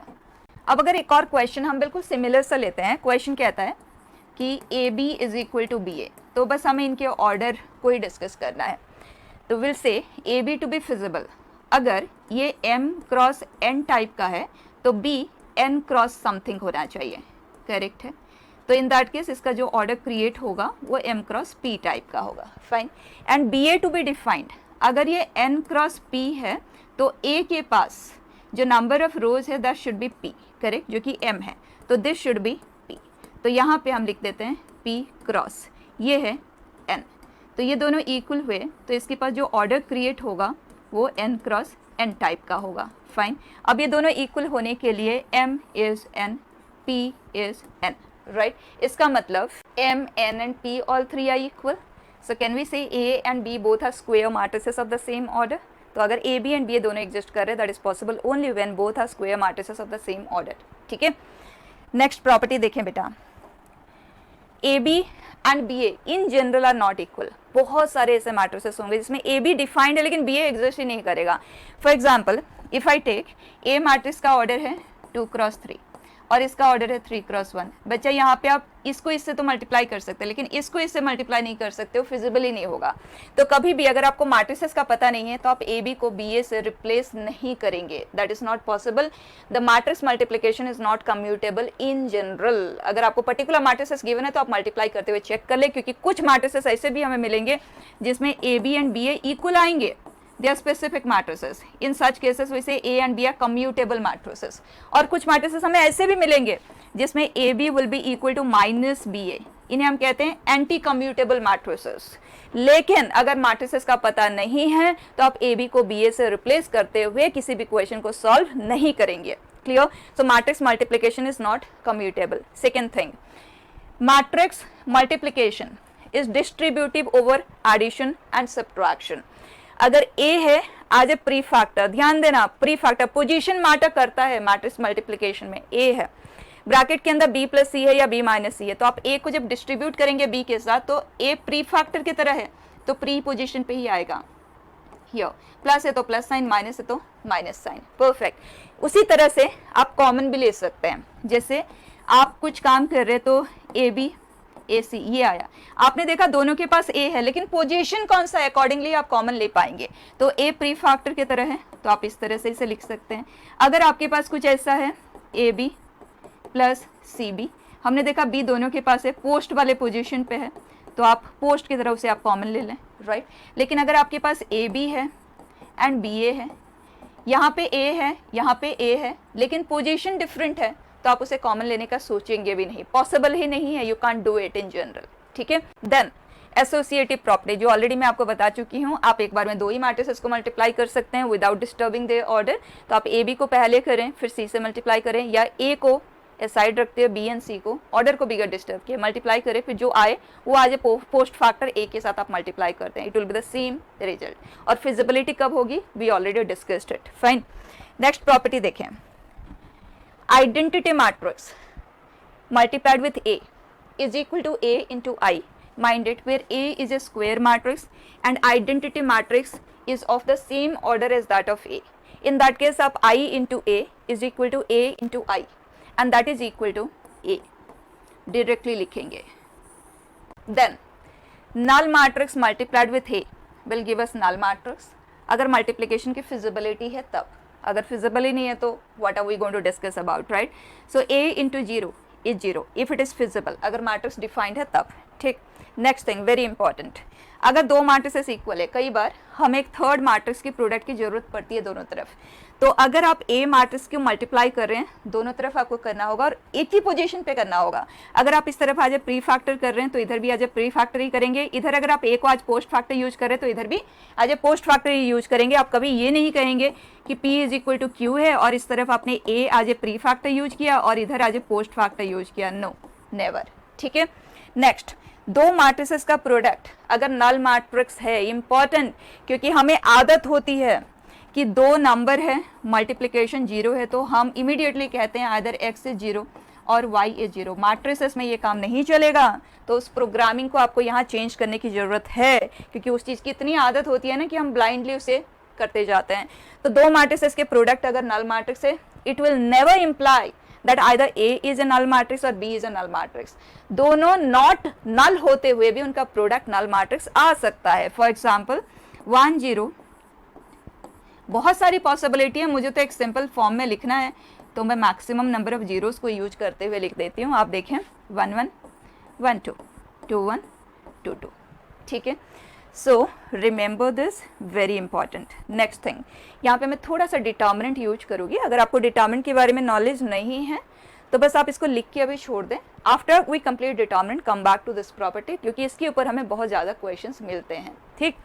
If A and B are two square matrices where the product is a null matrix, अगर दो मैट्रिसेस के प्रोडक्ट नल मैट्रिक्स है देन इन दैट केस ये तो क्लियर है कि दोनों में से कोई नल मैट्रिक्स आए ये जरूरी नहीं है, दोनों नॉट नल होते हुए भी वो नल मैट्रिक्स हमें दे सकता है। लेकिन अगर इसका प्रोडक्ट नल मैट्रिक्स है देन कंफर्म्ड है, जब हम इसका डेट वैल्यू लेंगे तो नल मैट्रिक्स का डेट वैल्यू जीरो आता है। एंड दो मैट्रिसेस के प्रोडक्ट में जो डेट वैल्यू होता है, डिटर्मिनेंट वैल्यू होता है, वो दोनों के डिटर्मिनेंट का प्रोडक्ट ही होता है। अब डिटर्मिनेंट वैल्यू मतलब सम नंबर सम एक्सप्रेशन, राइट। और numbers and expression related dealing हमें पता है कि अगर प्रोडक्ट जीरो है तो कोई ना कोई एक फैक्टर तो जीरो होगा ही। तो आप यहाँ पे कह सकते हैं either det A is zero और det B is zero, fine, important. Next, if A and B are two square matrices and AB is a null matrix, very important. Det A अगर नॉन जीरो है मतलब इन दोनों में से कोई एक value confirmed है कि वो नॉन जीरो है, ठीक है। अब हमने इनवर्स ऑफ ए मैट्रिक्स नहीं किया है, लेकिन ये चीज़ आप याद रखेंगे अभी के लिए, और मैं ब्रीफली जिसने इन्वर्स किया है उसकी क्लैरिटी के लिए एक बार एक्सप्लेन भी कर देती हूँ। देखें, किसी मैट्रिक्स का डेट वैल्यू अगर नॉन जीरो है इसका मतलब वो इन्वर्टेबल है और उसका इन्वर्स एग्जिस्ट करता है, ठीक है। और इन्वर्स की प्रॉपर्टी ये होती है कि जब हम ए इन्वर्स को ए के साथ मल्टीप्लाई करते हैं तो आइडेंटिटी मैट्रिक्स क्रिएट होती है, और किसी भी ऑर्डर में मल्टीप्लाई करते हैं तो आइडेंटिटी मैट्रिक्स ही हमें देती है। अब ए बी अगर एक नल मैट्रिक्स है और क्वेश्चन ने आपको ये क्लियर कर दिया कि किसी मैट्रिक्स का डेट वैल्यू नॉन जीरो है, तो क्वेश्चन आपको एक तलवार दे रहा है वहाँ पे कि यू टेक यूज ऑफ इस इनवर्स, क्योंकि मल्टीप्लिकेशन का डीलिंग कर रहे हो और अगर इनवर्स एग्जिस्ट कर रहा होता है तो inverse based dealing becomes very very simple. तो हम कहेंगे ए इज इन्वर्टेबल। क्वेश्चन ने हमें एक वेपन दे दिया कि ए इनवर्स एग्जिस्ट करता है, आप उसका यूज लो, ठीक। तो अब हम दोनों तरफ ए इनवर्स से मल्टीप्लाई करेंगे। ए के साथ रखना है तो आज प्री फैक्टर कर रहे हैं। नल मैट्रिक्स किसी भी मैट्रिक्स के साथ मल्टीप्लाई होकर नल ही देता है, ये आइडेंटिटी मैट्रिक्स देता है, और आइडेंटिटी मैट्रिक्स किसी भी मैट्रिक्स से मल्टीप्लाई होकर सेम मैट्रिक्स ही हमें देता है, right. So this comes out to be B is a null matrix, ठीक। तो अगर दो स्क्वायर मैट्रिसेस का प्रोडक्ट एक नल मैट्रिक्स है, दोनों में से कोई एक नॉन सिंगुलर है, मतलब वो इन्वर्टेबल है, उसका डेट वैल्यू नॉन जीरो है, इसका मतलब दूसरे मैट्रिक्स को नल मैट्रिक्स ही बनना पड़ेगा, अदरवाइज ये पॉसिबल नहीं है। Clear. Next, if A and B are two square matrices where AB is zero and A is non zero, यहाँ डेट A की बात हो रही थी, यहाँ A की बात हो रही है, ध्यान देना, ठीक है। तो आप कहेंगे that B has to be zero. तो ये कुछ नया नहीं है, मैथमेटिकल रीजनिंग अनफॉर्चुनेटली हमारे सिलेबस से बाहर आ गया, लेकिन वो बहुत ही अच्छा, इंटरेस्टिंग एंड इम्पॉर्टेंट सेक्शन था। वो चैप्टर हमें बहुत सारे लॉजिकल डीलिंग सिखा देता है। तो जैसे P इम्प्लाइज Q है, ठीक है, कोई स्टेटमेंट है, तो इसका कॉन्ट्रा पॉजिटिव होता है। कॉन्ट्रा पॉजिटिव मतलब नॉन एग्जिस्टेंस ऑफ Q, हम इस तरह से लिखते हैं, would imply non existence of P। ज़्यादा कोई डिटेल में नहीं जा रहे, this is called Contra positive of the statement. तो अगर ये ट्रू है तो ये भी ट्रू होगा, कन्फर्म है, क्योंकि दोनों बिल्कुल लॉजिकली इक्वल है, फाइन। तो यहाँ अगर मैं इसका कॉन्ट्रा पॉजिटिव लेती हूँ, नॉट हैपनिंग ऑफ दिस, इसका मतलब if B is not equal to zero, that will imply not happening of this, मतलब det A is equal to zero, ठीक है। तो अगर दो मैट्रिसेस का प्रोडक्ट जीरो है, दोनों में से कोई एक नॉट नल मैट्रिक्स है, इन दैट केस दूसरे का डेट वैल्यू को जीरो बनना ही पड़ेगा। क्लियर।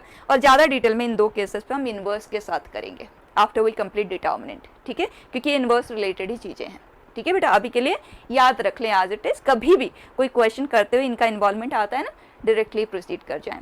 नेक्स्ट देखें बच्चा, A पावर n किसी मैट्रिक्स का पावर n, इसका मतलब वो मैट्रिक्स n टाइम्स मल्टीप्लाइड है, ठीक है।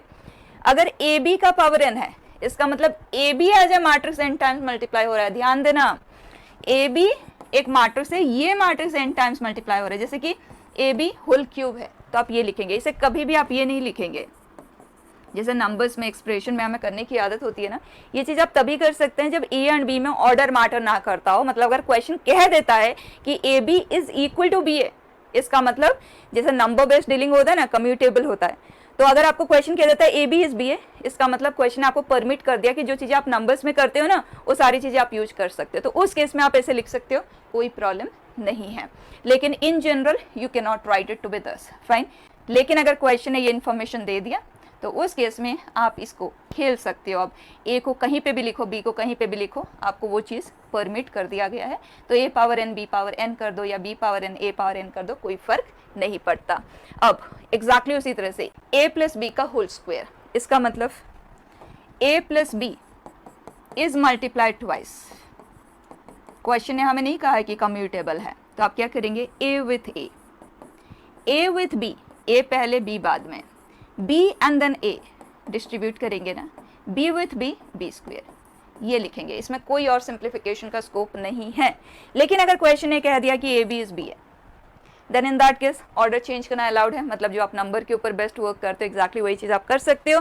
दैट मीन्स जो चीज़ें भी आपने अलजेब्राइक आइडेंटिटीज में पढ़ी हुई है, क्योंकि ये अलजेब्राइक एक्सप्रेशंस, उनका मल्टीप्लिकेशन कम्यूटेबल होता है, तो एग्जैक्टली उस तरह का आप डीलिंग कर सकते हैं। तो अगर A B is equal to B A है, तो आप लिख सकते हैं x square plus 2xy plus Y square. जैसे आप एक्स प्लस वाई का होल स्क्वायर लिखते हैं, उसी तरह से आप मैट्रिसेस को भी कर सकते हैं। In the same way A plus B whole cube, A plus B whole power n, उनके लिए भी आप बाइनोमियल एक्सपांशन तभी यूज करेंगे जब ये चीज़ मेंशन्ड है। अगर ये चीज़ मेंशन्ड है, मोस्टली अगर वो पावर 2 को क्रॉस करता है तो ये कंडीशन देता है क्वेश्चन, तो आप उसे जैसे नंबर या एक्सप्रेशन बेस्ड डीलिंग करते हैं, वहाँ बाइनोमियल एक्सपांशन यूज करते हैं, आप यूज कर सकते हैं। Is that fine? अब इसी के कॉन्टेक्स्ट में इंपॉर्टेंट थिंग, अगर डिस्कशन आई एंड ए के ऊपर बेस्ट है, तो हमें पता है ना बेटा कि आइडेंटिटी मैट्रिक्स किसी भी ऑर्डर में मल्टीप्लाई किया जाए, राइट तो identity matrix is commutable with every square matrix, ठीक है ना। तो उस केस में आप सिंपल जो बाइनोमियल एक्सपेंशन आप यूज करते हैं वही आप यूज कर लें। सो 3c0 इंटू आई क्यूब, आई का हम कोई भी पावर लेंगे ना बेटा तो आई ही हमें मिलेगा, तो I cube is I, 3c0 is 1 so it is I, then 3c1 which is 3, I square into A, I square is I into A is A, तो ये आ गया। उसके बाद 3 ए स्क्वेयर आ जाएगा, उसके बाद ए क्यूब, लाइक दिस। लेकिन अगर आई मैट्रिक्स के साथ कोई और मैट्रिक्स है तब आप करें, या तो अगर कोई दो डिफरेंट मैट्रिक्स है तो इन दैट केस चेक ये गिवन है क्या, तभी आप इस तरह का डायरेक्ट डीलिंग कर सकते हैं। अदरवाइज आपको इस तरह से मल्टीप्लाई करते हुए लिखना होगा। फाइन, ये हो गया। देन एक पर्टिकुलर फैक्टराइजेशन का केस हमने डिस्कस किया था बेसिक मैथ्स के साथ, x power n minus Y power n factorization, x minus Y as a factor हमेशा होगा। उसके बाद यहाँ पे एक्सपोनेंट n है, एक डिग्री कम हो गया तो x power n minus one power बचा हुआ है, वो चीज़ x एंड y में इस तरह से डिस्ट्रीब्यूट होता हुआ चला जाता है, एक एक पावर x कम करता है वो y के पास आता जाता है, and at the end y power ये होता है, राइट। इसी तरह से हमने x power n plus y power n का भी डिस्कशन किया था, लेकिन प्लस साइन के लिए वो तभी वैलिड होता है जब n ऑड होता है। I am not getting into all that क्योंकि हम ऑलरेडी कवर कर चुके हैं, स्टेप बाय स्टेप ही तो ग्रो करना होता है, उन्हीं चीज़ों को बार बार क्यों रिपीट करें, ठीक। तो ये होता है। अब एग्जैक्टली यही काम अगर आपके पास दो मैट्रिसेस है, क्योंकि ये सारे एक्सप्रेशन या नंबर बेस्ड डीलिंग है, ये चीज़ आप तभी कर पाएंगे जब मैट्रिक्स मल्टीप्लिकेशन कम्यूटेबल है। तो अगर ए एंड बी के ऊपर बेस्ट है तो क्वेश्चन ये चीज़ जरूर मेंशन करेगा, अदरवाइज आई के ऊपर बेस्ट। जब कभी भी ऐसे कोई भी डिस्कशन हुआ है, क्वेश्चन आए हैं पास्ट ईयर में, तो आई के ऊपर ही है, ठीक। तो आप इसका एक फैक्टर लिख सकते हैं क्योंकि आई पावर एन इज आई, तो आई पावर एन नहीं लिखा जाता, उसे आई ही लिखा जाता है, तो इसका एक फैक्टर ये हो गया। फिर I power n minus one that is I, directly लिखेंगे। उसी तरह से ये अगर है प्लस साइन है ना, तो उस केस में n has to be an odd number. Even के लिए आप फैक्टराइजेशन यूज नहीं कर पाएंगे, जैसे कि x square plus Y square, can you factorize it? क्या x प्लस वाई जो फैक्टर उसमें होगा? नहीं ना, लेकिन x cube plus Y cube के पास होता है। तो ये जो रूल ऑफ फैक्टराइजेशन है ये n आज ऑड के लिए वैलिड है, तो i प्लस a आज फैक्टर होगा, और यहाँ पे एग्जैक्टली यही चीज़ बट ऑल्टरनेट साइंस के साथ आता है, ठीक है। अब नेक्स्ट प्रॉपर्टी देखें बेटा, ये जो प्रॉपर्टी है बेटा मैंने अभी लिखा है इसे, लेकिन आप याद रख लें और इनवर्स के साथ हम इसे आज एक क्वेश्चन ही कंप्लीट करेंगे, क्योंकि प्रूफ्स आर वेरी इंपॉर्टेंट कि ये आया कैसे। वो जो ट्रिक से हम इन्हें प्रूफ करते हैं ना, उसी ट्रिक से हम क्वेश्चंस को भी सॉल्व करते हैं। तो इसे अभी के लिए आप याद रख लें, लिख लें, and we are going to take it up आज a question after we complete inverse of a matrix, क्योंकि ये कंप्लीटली इनवर्स रिलेटेड डिस्कशन ही है, ठीक है। नेक्स्ट देखें थोड़ा सा डिटर्मिनेंट रिलेटेड, दो मैट्रिसेस का प्रोडक्ट का डेट वैल्यू है तो det A into det B लिखेंगे, बी ए का डेट वैल्यू है det B into det A. अगर कोई scalar multiplied with A matrix है एंड उसका डेट वैल्यू आप लेते हैं तो माइंडेड, अगर ए n क्रॉस n है, क्योंकि किसी स्क्वायर मैट्रिक्स का डिटरमिनेंट वैल्यू पॉसिबल है, रेक्टेंगुलर मैट्रिक्स का नहीं, तो अगर ए n क्रॉस n ऑर्डर की है तो इसका जो डेट वैल्यू आएगा ना, तो अब k पावर n ध्यान देना सिर्फ k नहीं लिखेंगे, k power n into det A, ठीक है। याद रखिए छोटी छोटी सी चीज़ें तो मैंने अभी आपको बता दिया, लेकिन डिटर्मिनेंट में फिर से हम इन्हें कवर करेंगे एंड उसके बाद हम इन्हें क्वेश्चंस में यूज में भी लेंगे, ठीक है। नेक्स्ट बेटा, अब हमें क्वेश्चन ही करना है बेटा। First, if A B is B, B A is A, ये ऑप्शंस में होंगे, आप given it as proof that, ठीक है। तो इस इंफॉर्मेशन से हम ए स्क्वायर को कैसे डिस्कस करेंगे, तो इसके लिए यहाँ पे हमारे पास ए का प्रेजेंस है, तो एक काम करते हैं, ए हम दोनों तरफ मल्टीप्लाई करते हैं। और जब मल्टीप्लिकेशन की बात करते हैं तो इंपॉर्टेंट ये है कि प्री फैक्टर की तरह लें या पोस्ट फैक्टर की तरह लें। तो ए ऑलरेडी यहाँ पे है और यहाँ ए बी है, तो अगर हम यहाँ पे ए को प्री पोजीशन पे रखेंगे तो सिंप्लीफाई करने में हम इसका यूज ले पाएंगे, ठीक। और ए बी इक्वेशन से it is B, A B की जगह पे बी रख दिया, और B equation is saying it is A, तो A is equal to A square आ गया। एग्जैक्टली उसी तरह से यहाँ से आप बिगिन करें, दोनों तरफ आज बी प्री फैक्टर की तरह मल्टीप्लाई कर दें, तो हमारे पास है B A which is A and A B that is B, so B is equal to B square, ठीक है। Next question, if A B is equal to B A square then A B whole square is, B का क्या power आएगा, ए का क्या power आएगा। ध्यान दें, A B is equal to B A square, हमें ये चाहिए, मतलब हमें A B into A B चाहिए, एंड हमें इसे इस फॉर्मेट में प्रेजेंट करना है, मतलब बी हमें सारे के सारे प्री फैक्टर की तरह प्रेजेंट करना है और ए सभी के सभी पोस्ट वाले पोजीशन पे होना चाहिए। तो बी हमारे पास यहाँ पे है और यहाँ पे, तो इमीडिएटली हम इसे इंटरचेंज करेंगे और हमें पता है जब भी आप ए बी इंटरचेंज करते हैं तो बी जितनी बार है उतनी बार ही रहता है, ए जब इधर से इधर जाता है तो डबल प्रेजेंस के साथ जाता है, राइट। तो बी के इधर अगर हम ए को जंप करवाएंगे तो इसका प्रेजेंस 2 बार हो जाएगा। उसी तरह से ये ए बी के इधर जाएगा ना तो 2 बार, फाइन। अब ये वाला बी तो अपने करेक्ट पोजीशन पे आ चुका है, बस अब हमें इस बी को भी लाना है। उसके लिए यहाँ पे ना हमारे पास 2 ए है। एक ए जब जंप करके जाता है तो डबल प्रेजेंस के साथ जाता है। अगर आप एक एक को करना चाहते हैं तो आप इस तरह से कर लें, ये जंप करेगा तो ये बन जाएगा बी ए स्क्वेयर यहाँ पे पहले से ही है, ये हो गया। अब जब ये दूसरा जाएगा तो फिर से ए स्क्वेयर बनते हुए जाएगा, तो ए स्क्वेयर मतलब ए पावर 6 हो गया, तो B square A power 6 like this. और आप यहाँ पे डायरेक्टली भी कर सकते हैं कि डबल प्रेजेंस हो जा रहा है, 2 ए है मतलब ए पावर 4 बन जाएगा, इसके साथ मिलके A power 6, so B square A power 6। तो एम एंड एन की वैल्यूज आ गई, ठीक है। नेक्स्ट बेटा, it says if A is this then A power 21 is what. बच्चे ये एक स्केलर मैट्रिक्स है और अगर मैं आई को कॉमन ले लेती हूँ तो ये है 1 0 0 1, जिसे मैं identity matrix of second order लिख सकती हूँ, ठीक। तो अगर इस तरह का कोई सिचुएशन बन रहा है जो आई में सिंप्लीफाई हो रहा है तो उस केस में तो मेहनत ही नहीं है बेटा। ये ए मैट्रिक्स है और ए पावर 21 चाहिए, तो स्केलर का पावर 21, क्योंकि स्केलर के ऑर्डर मैटर नहीं करता कहाँ पे आप उसे प्लेस करते हैं, and this is I power 21। आई का कोई भी पावर लेंगे तो आई ही आएगा, एंड आई पावर 21 का वैल्यू आई पावर 4 एंड 1 होता है, right. So I power 4 N plus 1 I होता है iota, and this is I, so we get back the same matrix A, correct. अब सेकेंड देखें, if A is this then A power 2025। आप देखते हैं कितना बड़ा पावर है और ये आई में तो प्रेजेंट नहीं हो सकता। तो इस तरह के क्वेश्चन के हैंडलिंग के लिए हमारे पास 2 मेथड है। एक मेथड मैं इस क्वेश्चन में करके बताती हूँ और दूसरा मेथड हम इसके बाद एक सिमिलर सा क्वेश्चन मैंने लिया है, दूसरे मेथड को हम वहाँ पे यूज करके देखेंगे। लेकिन इस टाइप के क्वेश्चन के लिए 2 मेथड आपके पास एग्जिस्ट करते हैं, ठीक है। देखें यहाँ ए मैट्रिक्स ये है, तो आप immediately A square and A cube को फ्रेम कर लें, दैट्स इट। फिर हम हर एक जगह के एलिमेंट को स्टडी करते हुए जनरलाइज कर सकते हैं, जो कि 3 -4 1 -1।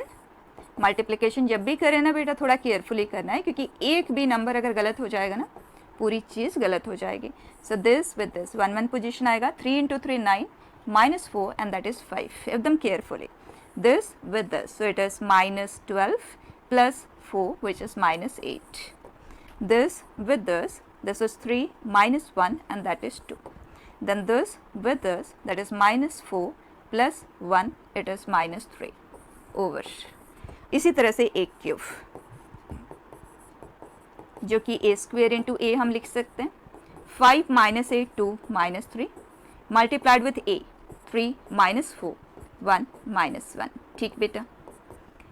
What do we get? 15 - 8 and that is 7. This with this, -20 + 8 and that is -12. This with this, 6 - 3 that is 3. This and this, -8 + 3 that is -5 हो गया। बस इतना ही लिखना है।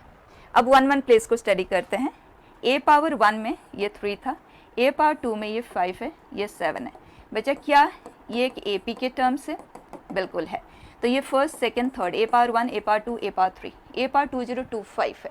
इसका मतलब इस AP का हमें 2025 प्लेस का टर्म चाहिए और वही 1 1 प्लेस पे आ जाएगा। तो फाइंड ही कर लेते हैं, a + n - 1 × d। This will make it 4048 + 3 which is 4051, ठीक। अब 1 2 प्लेस को स्टडी करते हैं, -4 -8 -12, वंस अगेन AP है और आप -4 के मल्टीपल्स की तरह भी इसे ट्रीट कर सकते हैं, -4 × 1 -4 × 2 लाइक दैट, बेटर रहेगा। सो दिस विल बी -4 × 2025, फाइन। अब इसी तरह से 2 1 प्लेस पे आ जाएं, 1 2 3 मतलब नेचुरल नंबर से तो 2025, एंड 2 2 प्लेस पे बेटा -1 -3 -5 ऑड नंबर से नेगेटिव साइन के साथ। तो अगर हम इसके nth प्लेस की बात करें that will B minus of AP के तरह ही आप ले लो अदरवाइज, ठीक है। It will come out to be -2n - 1, n हमारे लिए 2025 है, तो ये आ जाएगा 40, फाइन बेटा। अब इसका एक और मेथड भी है जो मैं नेक्स्ट क्वेश्चन में यूज करके बताती हूँ। देखिए यहाँ, if a is this then a power n is what, second method. वो फर्स्ट मेथड तो है, उसका यूज आप यहाँ पे भी ले सकते हैं। सेकेंड इज आप a को I मैट्रिक्स प्लस समथिंग लिखेंगे और I इज व्हाट 1 0 0 1। इसका मतलब डायगोनल प्लेसेस से आप 1 1 सब्ट्रैक्ट कर दें तो ये आ गया। इस मैट्रिक्स का नाम हम दे देते हैं B। तो हमने A मैट्रिक्स को I प्लस B के फॉर्म में लिख दिया, where B matrix specifically is this. ठीक है, अब अगर मैं A पावर n लेती हूँ तो मुझे एडवांटेज ये मिलता है कि I प्लस B है, आइडेंटिटी मैट्रिक्स कम्यूटेबल होता है विथ एवरी मैट्रिक्स, तो इसका मतलब we can use binomial expansion. So it will be NC0 I power n जो कि है I, then NC1 I power n minus 1 into B, so that will be B, then NC2 B square and so on NCn B power n। अब आप immediately B तो आपके पास है, B square निकाल के देख लो क्या आ रहा है, 0 A 0 0 multiplied with 0 A 0 0, what we get is 0 0 0 0। इसे नल मैट्रिक्स। तो बच्चा अगर B स्क्वेयर नल मैट्रिक्स है तो B क्यूब B पावर 4 ये सब नल मैट्रिक्स ही आएंगे। तो इसके आगे हमें कोई डिस्कशन नहीं करना है, जो हमें यहाँ से मिला है बस वही हमारा आंसर होगा। तो NC0 इज़ 1 I मतलब 1 0 0 1 plus NC1 is n into B, B ये है तो इसको अगर हम n से मल्टीप्लाई करते हैं, करेक्ट, दोनों को ऐड कर दें, आंसर लिख लें। ठीक, नेक्स्ट क्वेश्चन बेटा, if A matrix is this B is this then find x such that bx is equal to A। वैसे अभी हमने इन्वर्स ऑफ ए मैट्रिक्स नहीं किया है तो आप इन्वर्स को यूज करते हुए इसे बहुत इजीली कर सकते हो, B इन्वर्स से आप दोनों तरफ मल्टीप्लाई करते हुए, राइट। लेकिन अगर हम इसे डायरेक्टली करना चाहें, क्योंकि कई बार ऐसे क्वेश्चन भी आ जाते हैं जिसमें B नॉन इन्वर्टेबल होता है, मतलब हम इसका इन्वर्स ले नहीं सकते, तो उस केस में हमें प्योरली मल्टीप्लिकेशन बेस्ड ही डीलिंग उसे करना होता है, और आ चुके हैं वैसे क्वेश्चंस भी। ठीक है, जहाँ ये इन्वर्टेबल है मतलब ये नॉन सिंगुलर है, वहाँ पे तो आप इन्वर्स को लेते हुए कर सकते हैं, अदरवाइज ये है आपका जनरल प्रोसेस। वो एक्स मैट्रिक्स 2 क्रॉस 2 की ही होगी, तो ABCD हमने आज एलिमेंट्स ले लिया। B मैट्रिक्स हमारे पास है 1 0 0 2 and we want the result to be A matrix, that is 1 2 3 minus 5। quickly multiply करेंगे, this is A, this with this B, this is 2C and this is 2D। बच्चा corresponding elements को equate करते हुए ABCD के values ले लें, A is 1 B is 2 2C is 3 2D is minus 5, C and D के भी values आ गए। ठीक है, नेक्स्ट क्वेश्चन बेटा, it says if matrix A satisfies this then show that this। एक तरीका जो यहाँ पे तो अप्लाई हो रहा है, हमेशा नहीं होगा, तो जब कभी भी ये चीज़ की पॉसिबिलिटी है, आप देख सकते हैं ये परफेक्ट पावर क्रिएट कर रहा है, हो रहा है ना, क्योंकि I मैट्रिक्स कम्यूटेबल है तो बाइनोमियल एक्सपेंशन या all those algebraic identities that you have studied you can use them, right. ये आ गया। अब A माइनस I का होल स्क्वायर 0 है, तो अगर मुझे A पावर n का डिस्कशन करना हो तो मैं A minus I as 1 matrix plus I whole power n की तरह डील कर सकती हूँ, राइट। अब इसका एक्सपेंशन आप बताएं, NC0 A minus I whole power n, then NC1 A minus I whole power n minus 1 and so on. Last के 3 टर्म्स हम लिख लेते हैं, तो NC n minus 2 A minus I whole square into I square is I multiplied with this will remain the same, then NC n minus 1 A minus I and at the end NCn I power n and that is y, ये रह जाता है। और बच्चा A minus I का whole square null है, तो A minus I whole cube भी नल होगा, तो ये सब कुछ 0 बन गया, खत्म हो गया। तो हमारे पास ये जो है A पावर n ये रह जाता है टू बी NCn माइनस 1 जो कि है n, so NA minus NI plus I check कर लें, is it exactly the same, NA minus same thing. ठीक, सेकेंड वे आउट इज आप यहाँ पे एक एक पावर को, जैसे A स्क्वेयर ये है ना, तो आप एक क्यूब, मतलब दोनों तरफ हमने क्या किया A से मल्टीप्लिकेशन, तो ये हुआ 2A स्क्वेयर माइनस A, और A स्क्वेयर हमारे लिए ये है तो यहाँ पे हम इसे पुट कर देते हैं 2A माइनस A, ये हुआ 4A minus A 3A and minus 2I, तो एक क्यूब है। अब एक और ले लें बिफोर वी जनरलाइज, 3 तो होना ही चाहिए ना हमारे पास टू स्टडी द पैटर्न, तो एक क्यूब के दोनों तरफ हम A से मल्टीप्लाई कर रहे हैं, तो 3A square minus 2a, fine बच्चा यहाँ पे इसे, ओके सो यहाँ a स्क्वायर 2a माइनस आई से रिप्लेस हो जाएगा. Now we have 6a minus 2a 4a minus 3i. अब देखते हैं, दिस इज a पावर 4. तो बच्चा a स्क्वायर के लिए 2a है, a क्यूब के लिए 3a है, a पावर 4 के लिए 4a है, a पावर n के लिए na आएगा. परफेक्ट. देन आई देखें यहाँ पे a स्क्वायर के साथ माइनस आई है, a क्यूब के साथ माइनस 2 आई है, a पावर 4 के साथ माइनस 3 आई है, मतलब 4 है तो 3 है, यहाँ पे 3 है तो 2 है, 2 है तो 1 है, तो n minus 1 times.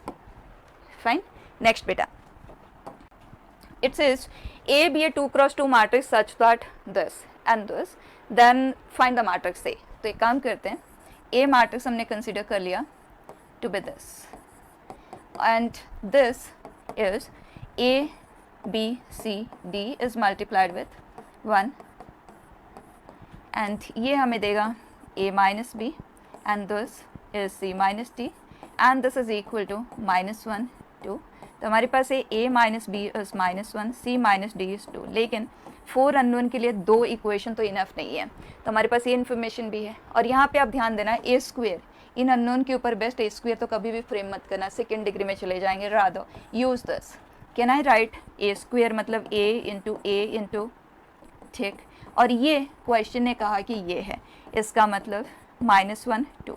Question says अब ए बी सी डी आप मल्टीप्लाई कर लें, आपके पास 2 और इक्वेशन क्रिएट हो जाएंगे और इजीली अब ये कंप्लीट हो जाएगा. This with this minus A plus 2b is equal to 1 and minus C plus 2d is equal to 0.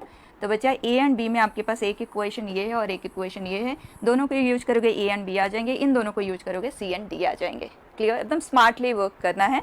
Next it says if this इतने सारे मैट्रिक्स मल्टीप्लाई होकर ये है तो n का वैल्यू क्या आएगा. तो डेफिनेटली कोई ना कोई पैटर्न जरूर क्रिएट हो रहा होगा. इतने सारे मैट्रिक्स को मल्टीप्लाई करने के लिए हमें कभी नहीं कहा जाएगा. अब आप ध्यान देना, ये जो मैट्रिसेस है इसमें क्या चेंजिंग है, ये तो फिक्स्ड है ना, राइट यही है जो चेंज हो रहा है 1 2 3 4 सो ऑन. ठीक, तो अगर मैं 2 मैट्रिसेस इस तरह के कंसीडर करके देखूँ ना, let me take 0 1 multiplied S S, तो a प्लस 1 ही आएगा नेक्स्ट वाले मैट्रिक्स में. लेकिन अगर मैं इन जनरल b लेते हुए करके देखूं तो मुझे क्या मिल रहा है, this with this 1, this with this, that is giving me a plus b, correct.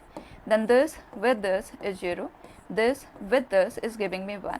इसका मतलब क्लियर हो गया कि अगर अब मैं 2 इस तरह का मैट्रिक्स लेती हूँ ना, राइट ये सेम है 1 0 1, तो उस केस में जो मैट्रिक्स क्रिएट होगा उसका ये 3 प्लेस तो सेम होगा और यहाँ पे जो एलिमेंट आएगा इन दोनों का सम आएगा. क्लियर हो गया. तो इन दोनों से जो क्रिएट होगा वो इस जगह पे 3 एज एलिमेंट आएगा.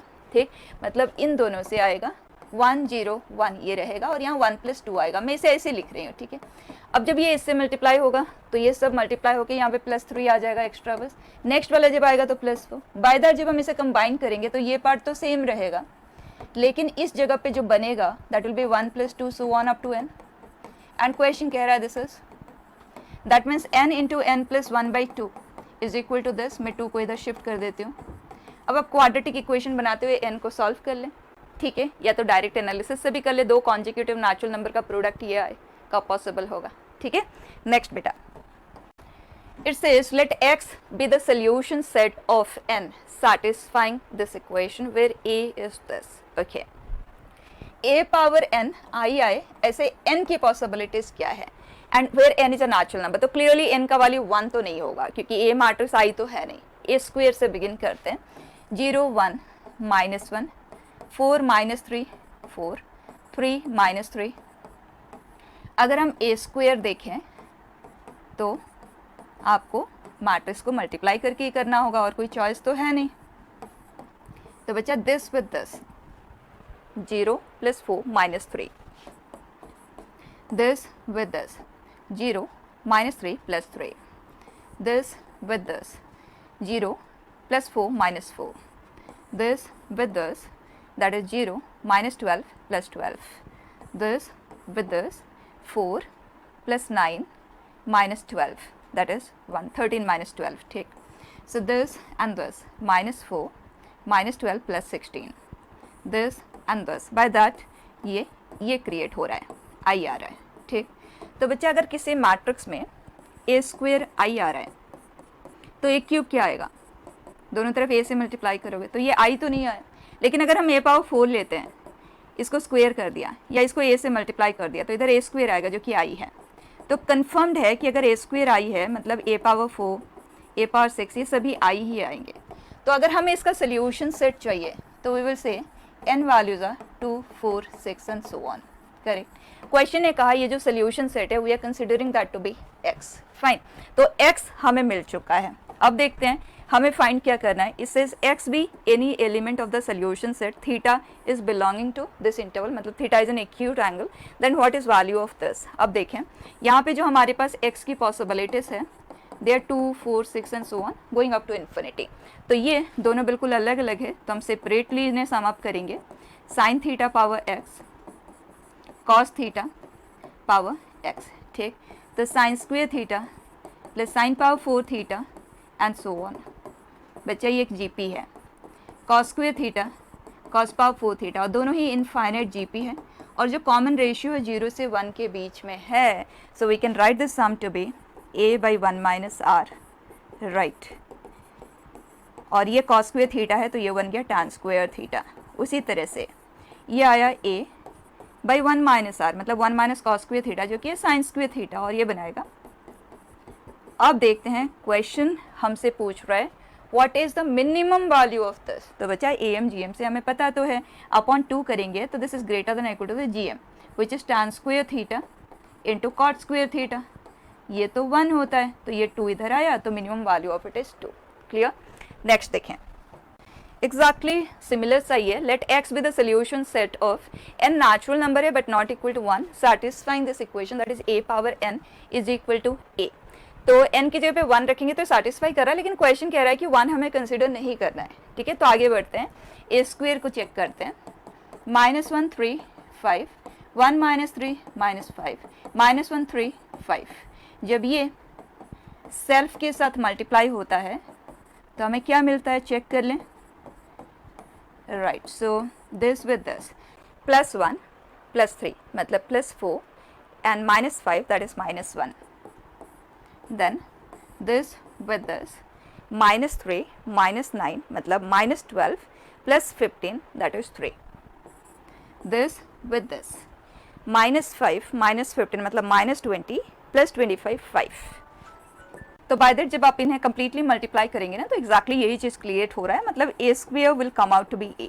अब अगर a स्क्वेयर a है, आप दोनों तरफ a से मल्टीप्लाई करेंगे तो a cube is equal to a square and a square is a।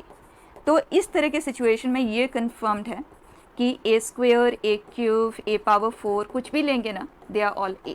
That means हमारे पास यहाँ पे जो सोल्यूशन सेट x क्रिएट हुआ है that has elements 2, 3, 4 and so on. अब देखते हैं हमें फाइंड क्या करना है, वैल्यू ऑफ दिस। ये प्रोडक्ट है, pi symbol stands for product, product of this. तो जब कभी भी प्रोडक्ट से डील कर रहे हो और फैक्टराइजेशन, मतलब वो फैक्टर्स छोटे टुकड़े बन पाए ना, तो ऑलवेज प्रोसीड विद फैक्टराइजेशन।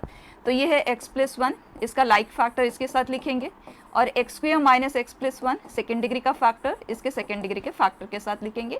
और प्रोडक्ट है तो प्रोडक्ट में हम सेपरेट कर सकते हैं, ये सब हमने किया हुआ है, ठीक।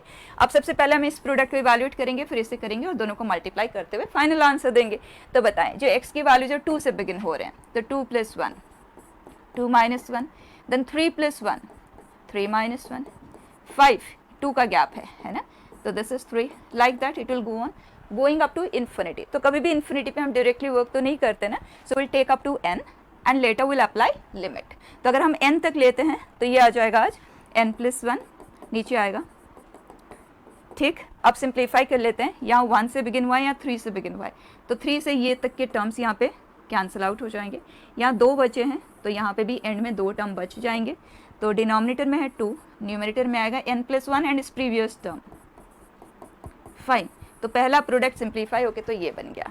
अब सेकेंड वाले प्रोडक्ट को देखते हैं। उसके लिए बेटा x की जगह पे वैल्यू 2 पुट करते हैं, तो 2² - 2 दैट इज 2 + 1 3, 3/4 + 2 + 1 7। अब 3 पुट करेंगे, 9 - 3 विच इज 6 + 1 7। डिनोमिनेटर में आ जाएगा 9 + 3 12 + 1 13 एंड यहाँ 13 आ जाएगा, एंड नीचे देख लेते हैं 4, सो 16 + 4 this is 21. By that last वाला n² - n + 1 n² + n + 1. यहाँ पे अगर आप कैंसिलेशन देखें तो ये है, ये कैंसिल हो जाएगा, यहाँ पे 1 बचेगा, यहाँ पे 1 बच जाएगा.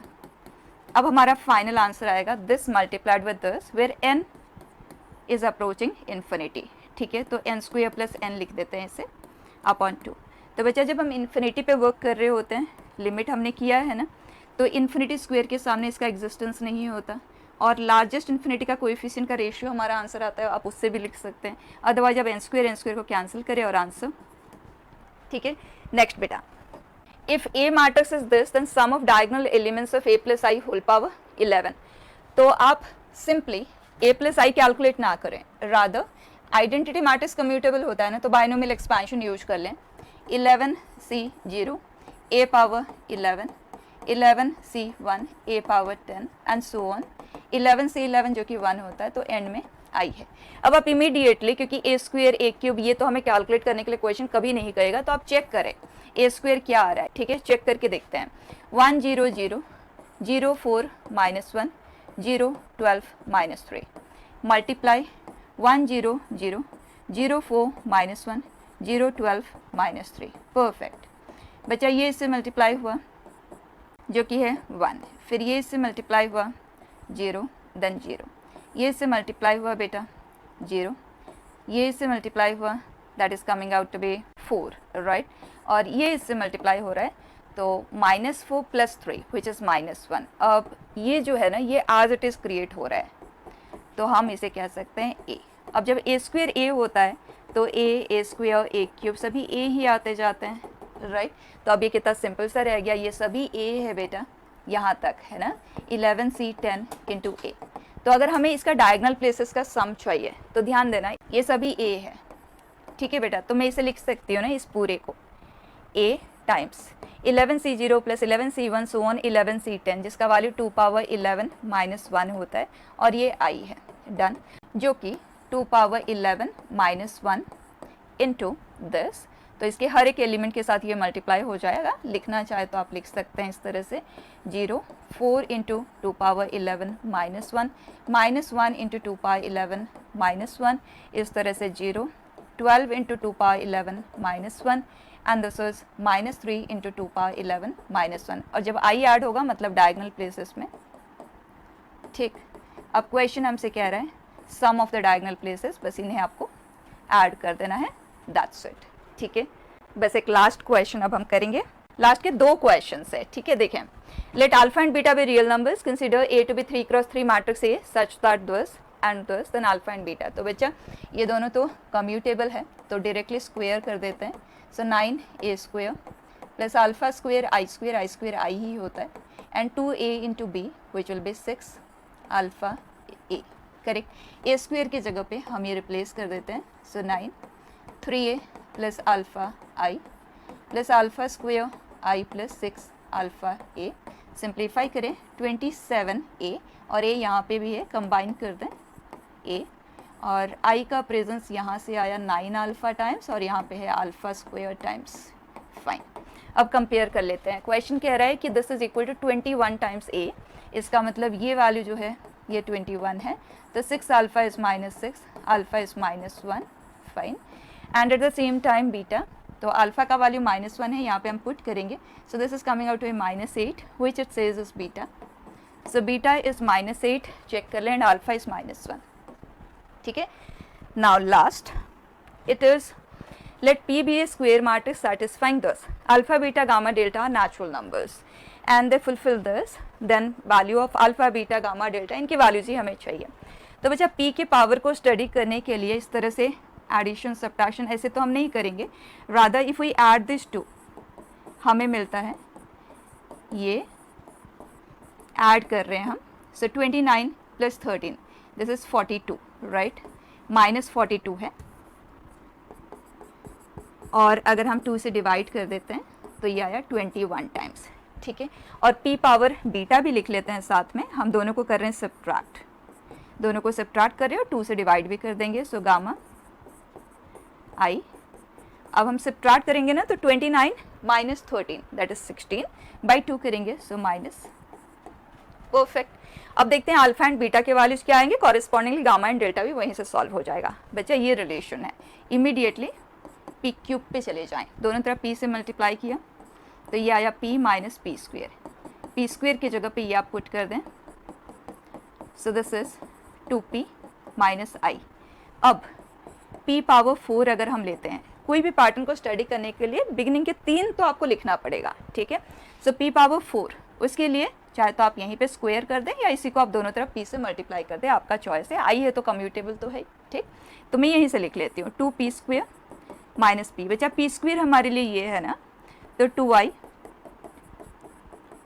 सो this is 2i minus 3p। अब इस तरह के क्वेश्चंस में ना अगर आप नॉर्मली मल्टीप्लाई भी करके देखो तो अल्फा एंड बीटा आपको फटाफट ही मिल जाएंगे, आपको पैटर्न को एनालाइज करने की भी जरूरत नहीं है। देखो मैं करके बताती हूँ, अगर हम p पावर 5 लेते हैं तो हम p से मल्टीप्लाई कर रहे हैं, तो ये आया this is 2p minus 3i plus 3p, ये आ गया 5p माइनस 3i। अब बच्चा जैसे हम p पावर 6 लेंगे ना, this will B 5p square, p square की जगह पे हम डायरेक्टली ये लिख देते हैं, सो 5i minus 5p minus 3p, क्या मिल गया हमें 5i माइनस 8p। तो एक चीज़ बिल्कुल क्लियर हो गया, माइनस 8p क्रिएट हुआ है तो ये p पावर 6 में ही क्रिएट होगा, तो बीटा का वैल्यू तो हमें मिल गया to be 6 and correspondingly 5 is this, correct है। अब आगे बढ़ जाते हैं, p पावर 6 तो है, p पावर 7 अगर हम लेंगे तो p से हमने मल्टीप्लाई किया तो 5p माइनस 8p स्क्वेयर, सो 8i 8p। अब आप देख सकते हैं जो p का कोएफिशिएंट है वो किस रेट में इंक्रीज हो रहा है, this is coming out to be 13p minus 8i। अब अगर हम p पावर 8 लेते हैं तो 13p स्क्वेयर मतलब 13i माइनस 13p, और ये हुआ 8p, so this is 13i minus 21p, ठीक है। अब हमें मिल गया 21p का प्रेजेंस जो हमें चाहिए था, तो अल्फा का वैल्यू है 8, this is 8 and this value for us is 13, तो अल्फा एंड बीटा के वैल्यूज आ गए डायरेक्टली, और ये वैल्यू 13 है तो मतलब gamma plus delta by 2 is 13, so this is 26 and this is 10। दोनों को ऐड करो, गामा निकाल लो, दोनों को सेपरेट करते हुए डेल्टा निकाल लो। लेकिन अगर आप इसके पैटर्न को स्टडी करके इस काम को अवॉइड करना चाहते हो, थोड़ा सा मेहनत लगेगा लेकिन हम कर सकते हैं। यहाँ ध्यान देना, i माइनस पी था, हमने दोनों तरफ p से मल्टीप्लाई किया तो p स्क्वेयर क्रिएट हुआ, और p स्क्वेयर के जगह पे i माइनस पी आया, तो पहले ही सही माइनस साइन है तो ये प्लस p में कन्वर्ट हो गया। तो क्लियर हो रहा है जो p का प्रेजेंस क्रिएट हुआ है ना, यहाँ पे i एंड माइनस p का कोएफिशिएंट, p का कोएफिशिएंट नहीं माइनस p का, तो i के साथ 1 है माइनस p के साथ 1 है, दोनों का जो सम है यहाँ पे p के कोएफिशिएंट की तरह क्रिएट हो रहा है।